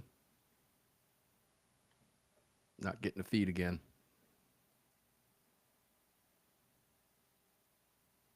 America fighting for your rights. Mark Walters. Here we are. Armed American Radio's Monstercast continues, ladies and gentlemen, from the Kahr Firearms Group studios. Mark Walters, filling your prescription for freedom today and every day here, as I mentioned, in the Kahr Firearms Group studios on the Monstercast on Sundays, in front of this very powerful and very cool SIG Sauer Platinum microphone. It's all being brought to you by X Insurance here at the Patriot Mobile Communication and Command Center. Greg in Dallas, Texas, how you doing, my brother? Yeah, here we are. Hour 3 got here quick. It certainly did. I told you, ladies and gentlemen, buckle up. This show was moving right along when it came right out of the box. Great lineup today, some great conversations with Alan Gottlieb, AWR Hawkins, Dr. John Lott, and, of course, just wrapping up with Stephen Gutowski from the Reload and CNN contributor, doing a wonderful job over there. He really is. He's so even keel, it kills me. I don't know how he does it, but he does a super job at it. Greg, if you would be kind enough to tell people where to watch all over social media, get involved in the chat, we'll go to the boys and carry on the conversation. Sure, if you want to watch the show, just search for Armed American Radio with Mark Walters over on Rumble and YouTube. It's at AAR Mark on X. If you want to watch the show on armedamericanradio.org or .com, when you go to that website, you can click on the menu icon on the right-hand side of that website. When that window opens up, you can select that Watch Live option. If you're driving, please hit that Listen Live link. And if you missed any previous episode of this program, you can head on over to the podcast link. If you'd like to join our live chat, all you have to do is head on over to your app store, grab the Telegram messaging app, create your profile, and search for Armed American Radio Conversations. Yeah, and I get to tell you about Facebook, facebook.com. You can also watch us live over there as well at facebook.com/Armed American Radio. Hope you enjoy it very much. All over the place for you. Please like and promote the posts. Repost them all, share them, get them out there, and help us continue to blow up our social media. We appreciate that very much. And please support all of our partners. You can find them all at armedamericanradio.com. Let's go to the boys. Brad Premo, CEO, Lead Slingers. How you doing, brother? Doing great, Mark. How about you? I'm doing wonderful. Thanks for being here. As always, Justin Moon, CEO of Kahr Arms. How are you, my friend? Doing good. Thanks for having me, Mark. We're going to have a fun conversation with you guys tonight. I'm looking forward to it. Neil McCabe from Parts Unknown, RedState.com, RedState.com, losing his Boston accent. How you doing, Neil? Mark, I'm very excited about the race for 51. Is it going to be Panama, Canada, or Greenland? Who knows? Greenland. Now there's Greenland's in the hunt. Now there's talk about becoming part of Britain. I don't know. You never know what's going on. But before we go to any of that fun stuff, I got to start with this. And Brad, because I introduced you first, we'll just go around the table from there. Are the Democrats stupid enough to actually believe that AOC and Bernie Sanders are the future of the party, Brad? I don't want to give them any information, but my gosh, are they that stupid? Absolutely. I mean, what else? Who else do they have? They've gotten nothing. I mean, there's nobody on the bench. They have, if you look at the people who are the most well-known Democrats, like they're all completely dislikable people. I mean, I think out of all of them, maybe Bernie and AOC have the highest amount of likability, which really isn't that much, but it's still a lot better than people like Eric Swalwell, Cory Booker, Chuck Schumer, like Nancy Pelosi, all these people that are just roundly hated by pretty much every average American. And Crockett, let's not forget her. I mean, look, even Bill Maher will tell them that they're idiots and will never win another election. I don't want to give, like I said, I don't want to give him any information. But Justin, I watch this stuff and it just blows me away. Drudge Report, what a sellout, lunatic, loser Matt Drudge is. But nonetheless, if you want to get left-wing headlines, that's a great place to go to get them and see the mood of what's going on from the left's perspective with those aggregate headlines. But he put a headline up the other day, AOC and Bernie Sanders, or no, it was just AOC. AOC, new Dem leader. Justin, are they stupid enough to make that moron their new leader? They'll never win another election again. I think they actually are that stupid. I mean, AOC, if you look at her social media account, she has a lot of followers. So, I mean, she really is the most popular one on that side of the aisle. I don't know. I don't know. I don't want to gauge social media followers because I follow her, okay? Lots of people follow her just to see what she's up to, That's not always indicative. We look down at these phones and we look at our devices and we think, ooh, this person's really important because they have a lot of followers. I'm not so sure that's a dead giveaway. Neil, Bernie and her are, what are they on their stupid fight the oligarchy thing, I love the way it's phrased. Stop. Even Carville tells them, stop using words like oligarchy. You're never going to win another election. But Neil, twofold question. Number one, are they stupid enough? And number two, when you see them put 35,000 people in an arena, big deal. That just tell, they're going to be able to put 35 other boneheads in there that are suffering from Trump derangement syndrome. That doesn't concern me at all. Good for them. I think if that's what they want to believe, and let them have at it. Neil, give us your expertise from DC. Yeah, well, if they start filling like arenas and auditoriums at anything other than high schools and colleges, I'll be impressed. Like when they're dealing with regular Americans who are in the free economy, who work jobs, who, people who sign the front of checks, not just the back of checks, then I'll be impressed.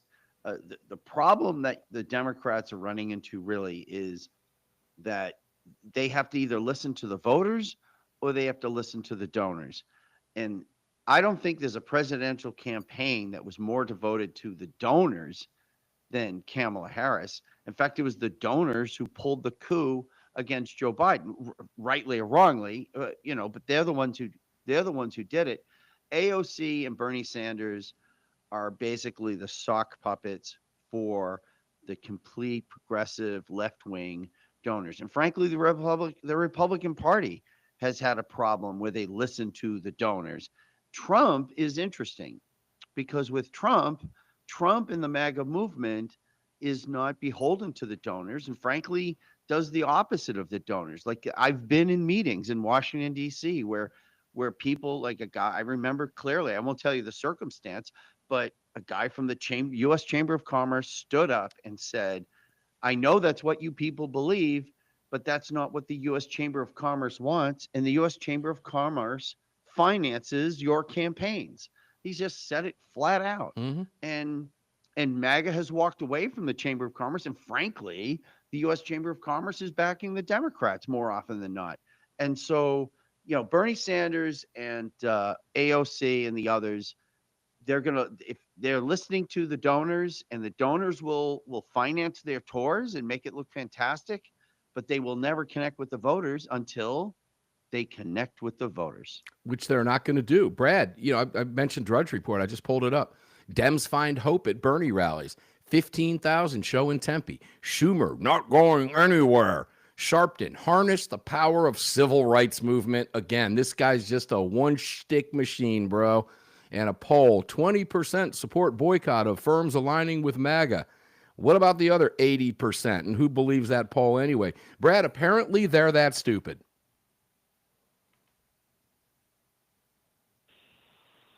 Brad, we got you?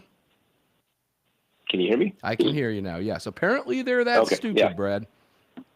Yeah, no, I mean, they're going in the wrong direction on pretty much every issue you can think of. And when it comes to optics, I mean, they're running around torching, Teslas and assaulting people for driving Teslas and vandalizing things. And, it's not playing well. And they have no ability to get that wing, that faction of their party under control, because that has become who the Democrats are. In everybody's mind, that is who the Democrats are. They are leftists. They're extremists. They're unreasonable people that can't be dealt with. And so they are stupid enough to try to put other extremists out there. I mean, one thing I will say for AOC, out of anybody in Congress, at least on the Democrat side, I think that she actually believes what she says, and I'll give her that. I'll give her a positive mark for that. I think she's wrong. But, I think that's maybe the one thing that people do like about her, if there is anything to like about her, is she does seem to be straight ahead. Now, they're not really doing much anywhere else. I mean, look, they're getting crowds in Denver. I mean, Denver's about as solid blue as it gets. So, if they start getting crowds like that, I don't know, in Nashville or somewhere in Tennessee or, one of these places, then it may be something to pay attention to. But until then, it's just more drama and theater. I'm not sure it would be something to pay attention to. It wouldn't concern me, and I'll tell you why. Because any Democrat that's out there that's following anything that has nothing because they have no bench might get excited to show up at a rally. There are Democrats that live in Nashville, and there might be 35,000 of them, and they might show up because they've got nothing else. So that doesn't concern me in the least. Justin, when we come back, will go to you. Armed American Radio's Monstercast is going to fly right by in this hour, ladies and gentlemen. It always does. We'll have a great conversation with Justin Moon, Neil McCabe from RedState.com, RedState.com, losing his Boston accent, and, of course, Brad Premo, CEO of Lead Slingers. We'll be back right after this break. Don't go away. 3 more segments with the boys.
Hi, it's Mike Gallagher wanting to let you know that the crew of the Desperado Sport Fish in Virginia Beach, Virginia supports Armed American Radio and the Second Amendment, and I'm right there with them. Now back to Mark Walters.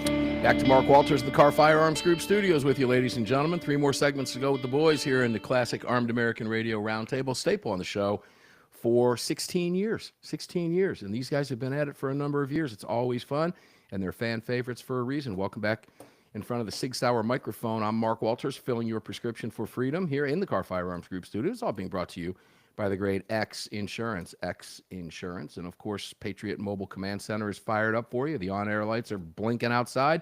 Love it. Please support all of our partners. ArmedAmericanRadio.com. BarrelBuddy.com is a big one. BarrelBuddy.com. Promotion coming up with those guys in the very near future. Have a couple more meetings on that, but it's going to be a good one. Those of you who win it are going to love it. BarrelBuddy.com. Also, make sure to check out AmmoSquared.com. And don't forget Emerson Knives. EmersonKnives.com as well. More about all of our partners, including Heaven's Harvest and the rest throughout the broadcast. Welcome back in. Let's go back over to Justin Moon. Justin, I'll let you put your final stamp on it. I think I know how you're going to answer this, but as we've had this conversation, you made it pretty clear. You think they're that stupid.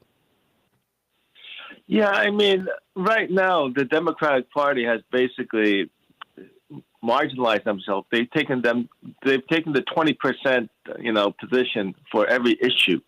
And basically, they've cornered themselves into being the party of communists and Marxists.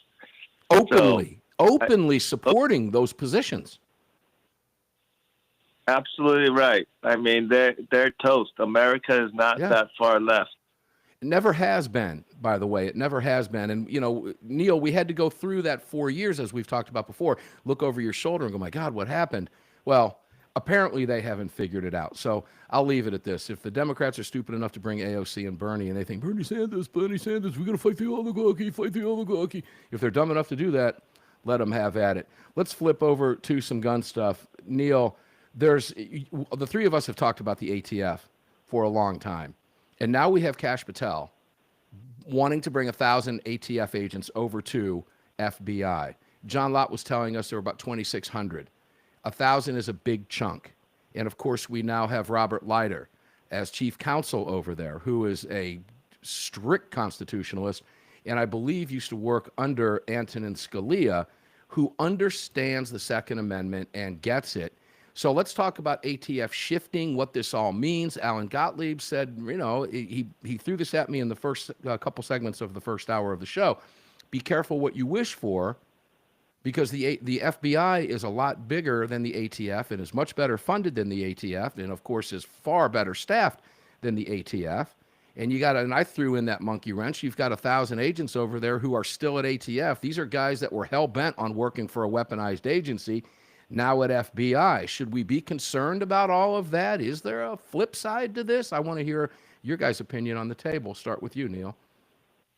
It was fantastic. And, George Mason was one of the few campuses that was relatively conservative, but most of that is gone, and George Mason is pretty much as woke as any other college in America, except their law school. Their law school is pretty much it's like Fort Reagan over there. And Robert Leiter is fantastic, and it shows that Kash Patel is bringing some intellectual firepower. Well said. So it's not just power politics. They're also making the legitimate argument and laying it out so that people understand that there is an intellectual theory behind what is going on here. And ATF it's a tragic and corrupt agency, but it is what it is, right? And so if they can, frankly, I would think that those ATF guys would be begging to leave. I can't imagine anybody there is happy, and to go over to the FBI will be fantastic. Okay, I don't know. Again, Brad, you've got these guys that were working at what was clearly a weaponized agency, and they knew it because they were doing the dirty work. They were doing the corrupt work. These were the guys showing up at people's houses. These were the guys showing up at the home of the executive of the airport in Arkansas. Killed him. These were the guys that show up at gun shops and enforce a zero tolerance policy. We've not been friendly to them at all, nor should we be. I think they're a bunch of punks and a bunch of thugs. They knew what they were doing, and they stayed there. These are the guys you want to shift over to FBI? Now, I firmly believe and having spoken with Kash myself about FBI and all this stuff, that, clearly I trust Kash Patel to do the right thing. I don't think he's going to let anything get away from him. Not if these people want to keep their jobs. But nonetheless, who are we dealing with here? Is it the best thing to do? Yeah, I don't know. I mean, I think maybe the best thing to do would be, there's going to be some of these guys that, they're just quote unquote doing their job. They don't actually believe in what they're doing. They're just doing what they're told. And so if somebody else tells them what to do, then they'll do that. But there's obviously going to be some true believers there as well. And, I think maybe what you got to do is figure out what their pain points are, start applying pressure to them, just get them to quit. Let them self-identify and walk out the door. I think the ultimate win is getting rid of the ATF as an agency. And those guys are going to have to go somewhere. And some of them will end up the FBI. Some will have to quit. Some will be forced to retirement. Do what you got to do. But I think ultimately getting rid of the ATF is a good thing, even if there are some rough patches between point A and point B. That's well said, and it could very well be the case. That could be very well what's going to happen. Justin, last week you mentioned that you saw some pretty big changes at ATF. Another week has gone by. Do you still feel that way? Is it more positive now? Are you still sensing that and feeling that? Because that's a good sign. I mean, the 1,000 agents being cut from the enforcement side of ATF is going to be a good thing for the industry and for FFLs and gun owners. Those are the Nazis who are breaking down people's doors and shooting them. Right. That's what I was referring to. They're still there, right? Trump is going to send them over to the FBI to work on the border issues, and they're not going to be on the gun issues at the FBI. So the more people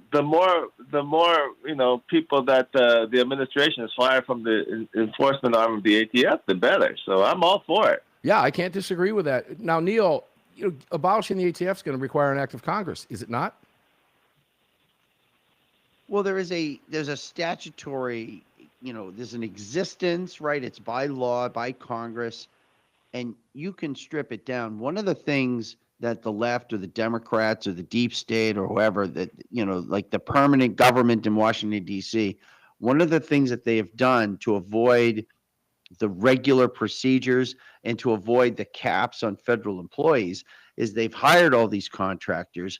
They've hired probationary workers who are not counted against the caps. And that's why, some of these probation it's not just 90 days. Some of them are probationary workers for much longer than 90 days, but that's so that they avoid the cap. And they also have contractors who they bring in to work as federal employees. Yeah. Like I've been in offices where you had no idea who the contractor was or who the regular civilian was. And so that's allowing people to sort of wipe out. And I'm sure ATF's full of them. And that's why you can gut a lot of these the people they brought on quick and dirty can be gotten rid of quick and dirty. And that might be part of the plan in that shift. It's going to play out. We're going to watch it unfold. Fascinating times. We'll be back with the crew. 2 more segments to go.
Guys, I am proud to report to you, I see the comment in there from Martin about little Huey. I am proud to report to you that little Huey is doing fantastic, better than ever. It's like having a brand new little puppy in the house.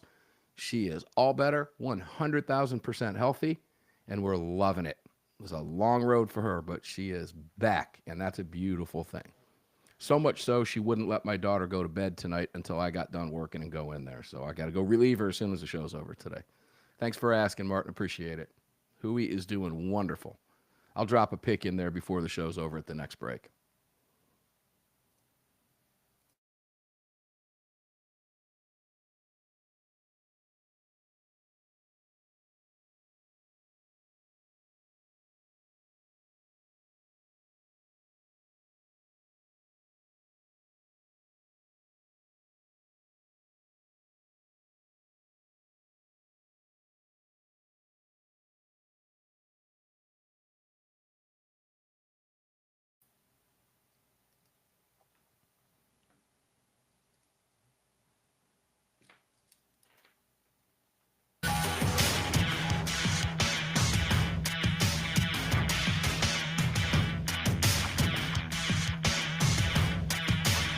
The following segment of Armed American Radio is being brought to you by Patriot Mobile. Visit patriotmobile.com/AAR and use the AAR promo code to get free activation today. Welcome back.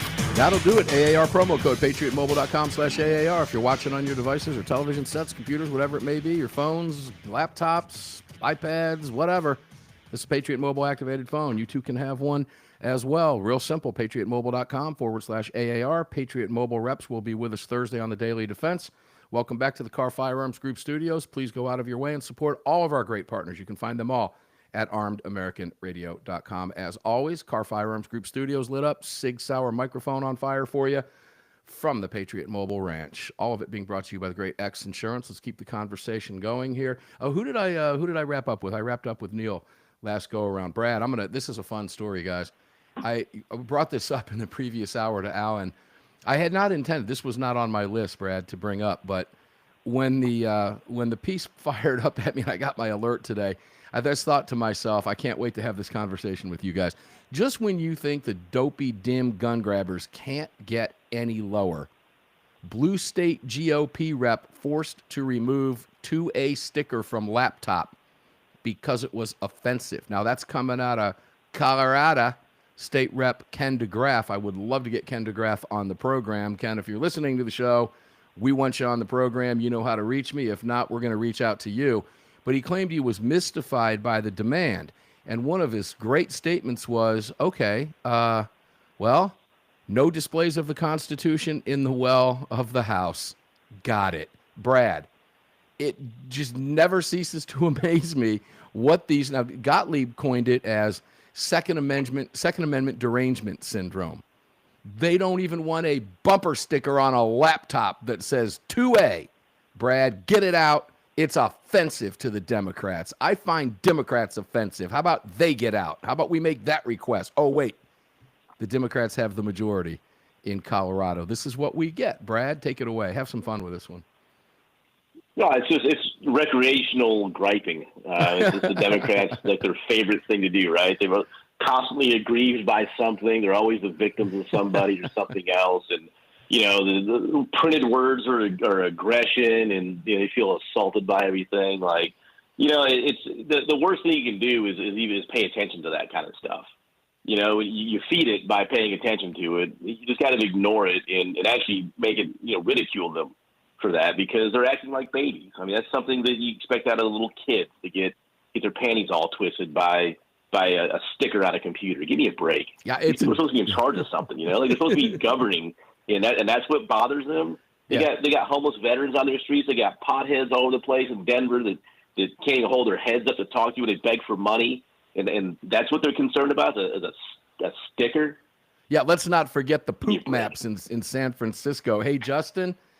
I mean, seriously here, as Gottlieb mentioned, Mark, it's also a First Amendment issue. So the Democrats are stifling First Amendment speech for the number 2 in our Bill of Rights in their House of Representatives in Colorado. I mean, Justin, try to justify this any way you can. I know you can't, but it's fun to talk about. Well, they hate the Second Amendment because they want to put us all in camps and genocide us, and Second Amendment kind of gets in their way of doing that. Including a sticker on a laptop? It just... Well, that's what, they don't like people popularizing the Second Amendment or making citizens aware of it. Yeah, it's crazy. I mean, look, just when you think that they can't get lower, they do. Take a listen to what one of the Dems had to say in Colorado, Neil. Preventing gun violence is one of the most effective ways that we can make our community safer and save lives. Semi-automatic weapons and high-capacity magazines are uniquely lethal and dangerous. Semi-automatic weapons, ladies and gentlemen, listen, it was Rush Limbaugh that used to say, words mean things. Semi-automatic weapons and high-capacity magazines are uniquely lethal and dangerous. Of course, that's not true, and he knows it. And dangerous, unique, oh, come on. But it continues. This bill is a common-sense solution to ensure that people receive effective training and meet the requirements under state and federal firearm laws before purchasing the most lethal weapons on the market. Remember, ladies and gentlemen, he's talking about your semi-automatic handguns and your semi-automatic rifles, the most popular guns owned by tens and tens and tens and hundreds of millions of Americans. From background checks and waiting periods to limits on high-capacity magazines, Colorado Democrats have enacted multiple laws to protect Coloradans from future gun violence. Colorado, you're tuned in on a number of stations. I feel for you. Believe me, we've spent a lot of time talking about the shenanigans going on in your state, and it's going to get worse for you before it gets better. Neil, and just the sad part about this is they'll come up with something lower than this, Neil. Yeah, 1,000%. I mean, it's also true that social media companies, I won't say which ones because the problem has been fixed, but more than one social media company would ban U.S. Army social media products, stories, and videos because they had guns in them. And so it's really hard to run an Army social media account and completely avoid the pictures, videos, and the word guns. It's hard. Believe me, people have tried. It's since been resolved, but it's just the way it is. But it also speaks to their weakness, right? They know that they're losing control, and this is what you do when you're losing control. I think, yes, it's power politics that they're doing it, but it also betrays a real weakness and a lack of self-confidence when it comes to the marketplace of ideas, Mark. Well, the last part of what you just said, I was going to kind of touch on this and add to it, and I think you just did. In the marketplace of ideas, Brad, they are out of ideas.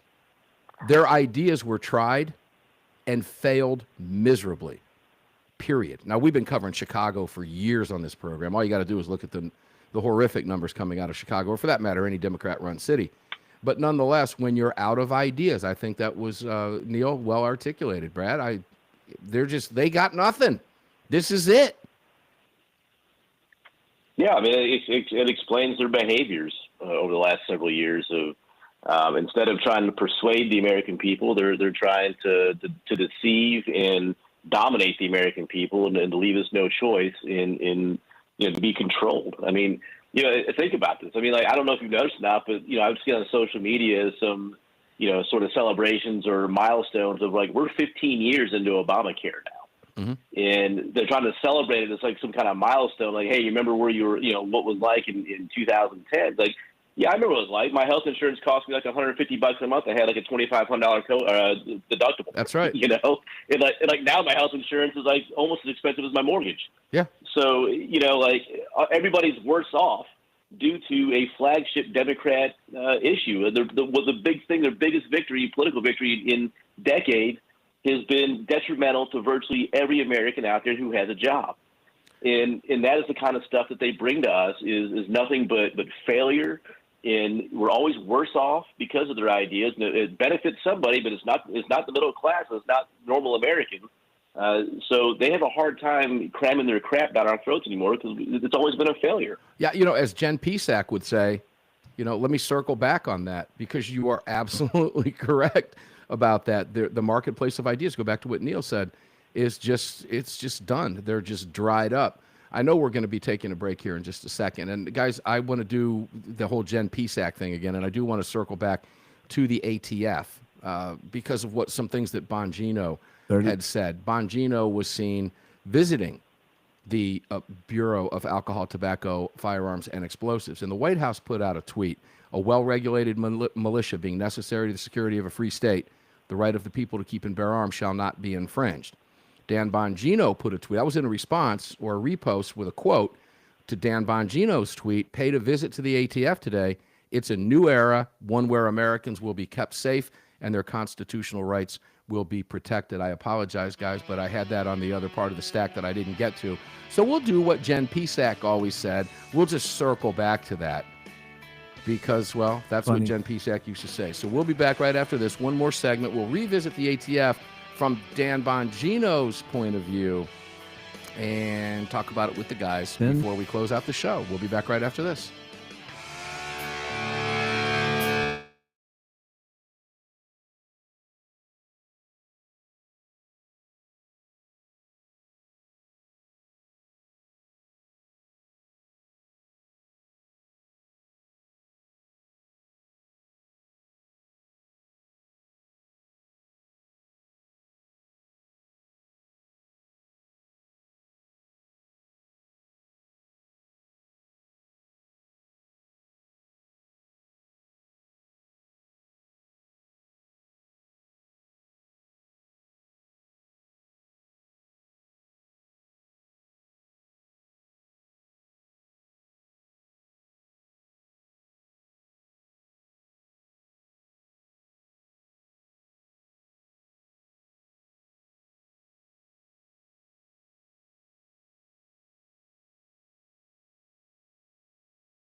Armed American Radio's Monster Cast flew right by. I told you it was going to fly right by. It always does. You're back in the Kahr Firearms Group studios with me, Mark Walters, in front of the SIG Sauer microphone, all brought to you by the great X Insurance at the Patriot Mobile Command Center. Start doing yourself a solid and start stacking some ammo like I do every single week, and I get a report every Wednesday from ammosquared.com. You can fill those cars.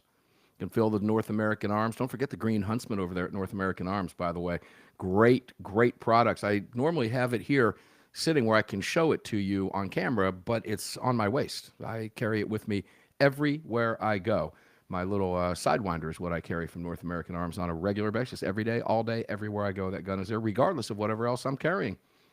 Everything, it's with me everywhere I go. North American Arms, make sure to check them out. Ammosquared.com, start stacking ammo over there. I give them $15 a week, and I've got well over 2,000 rounds now.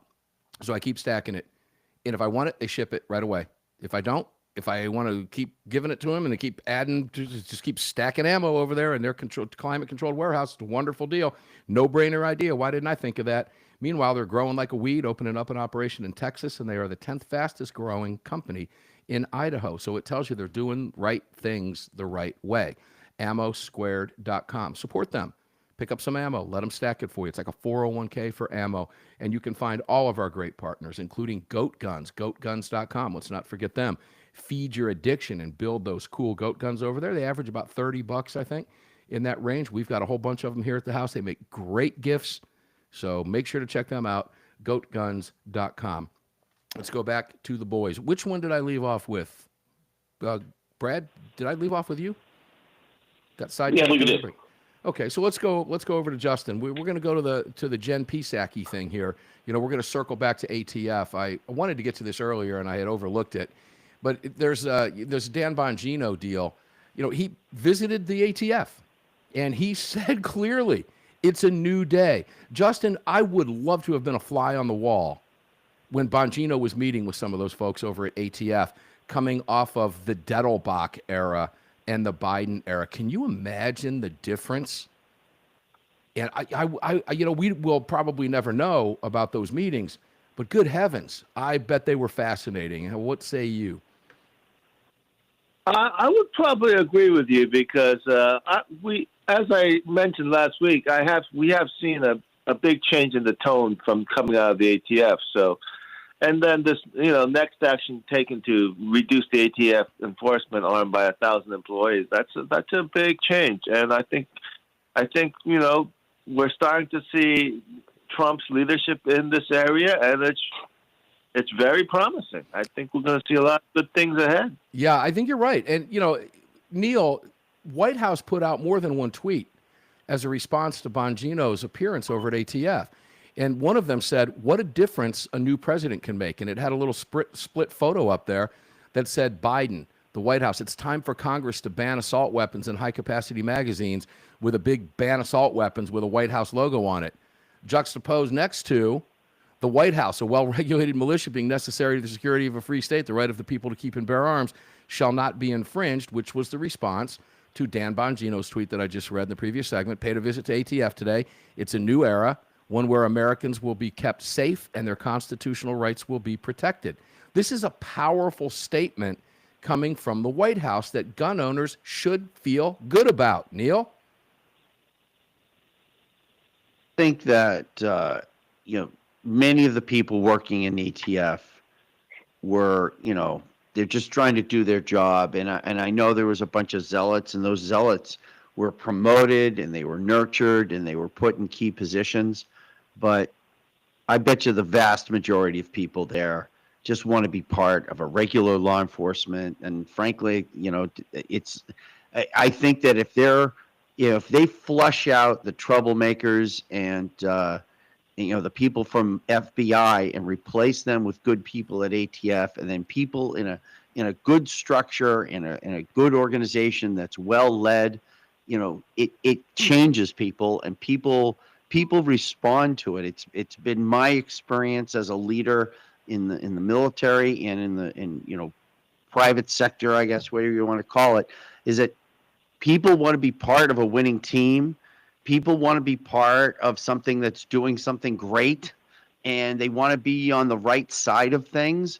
And I think that's the message that Kash Patel and Don Bongino are bringing. And obviously, with President Trump, and I think it's going to work. I really do. Well, I'm hopeful as well. And, it's hard to broad brush, okay? But I do.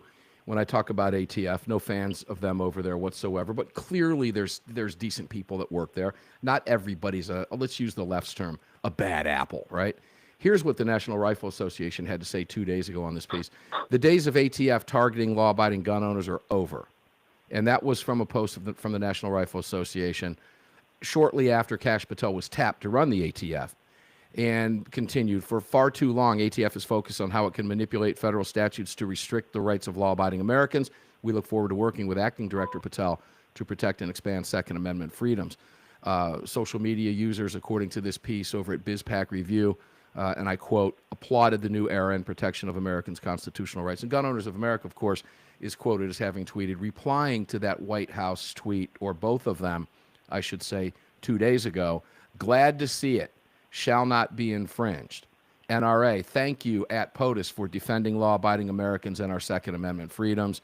And then there's others out there who I don't know who they are, but the tweets were, this is what I've been waiting for, shall not be infringed. Derailed MAGA Patriot, Dan Bongino visiting, in quotes, the ATF. Many places he could have started his tour, but he chose the ATF. That's a big deal, Brad, and we've got about a minute, so go ahead. I mean, really, there's a lot to feel good about over the past couple weeks in particular, Brad. Yeah, and I mean, I think what Neil said is actually true. People want to be on a winning team. They want to be on the right side of things, and one of the things that Kash Patel has actually highlighted in the last few days is that since he's taken over the FBI, they've caught like 3 or 4 people on the 10 most wanted list. Mm-hmm. And that ended a drought of like 4 years of not catching anybody on it during the Biden administration.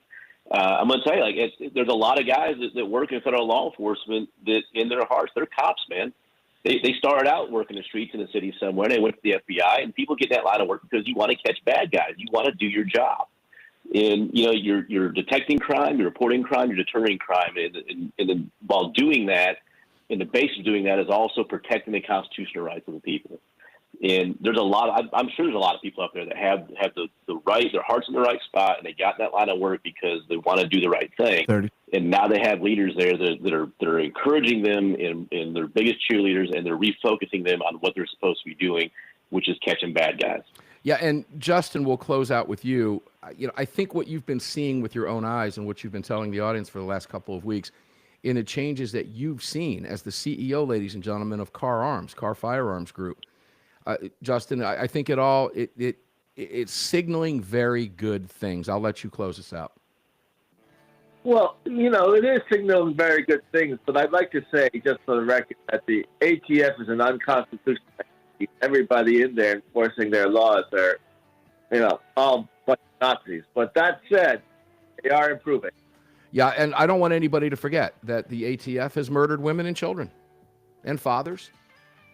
Okay? Don't forget that. That's a fact. That's part of their bloody history. Justin Moon, CEO of Kahr Firearms Group. Thank you, sir, for being here. We appreciate it very much. Fan favorite for a reason, ladies and gentlemen. You got to hear it again today.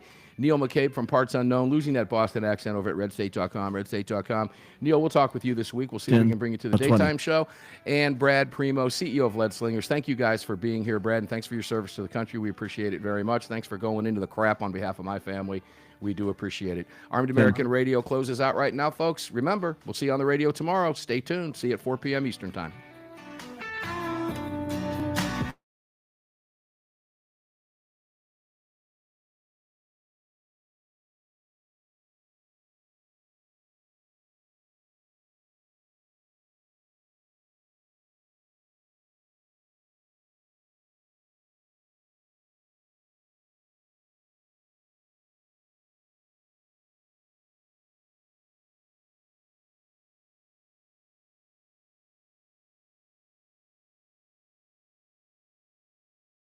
All right, guys, thanks for sticking with us today. Wow, what a great show today. I hope you guys had as much fun as we did.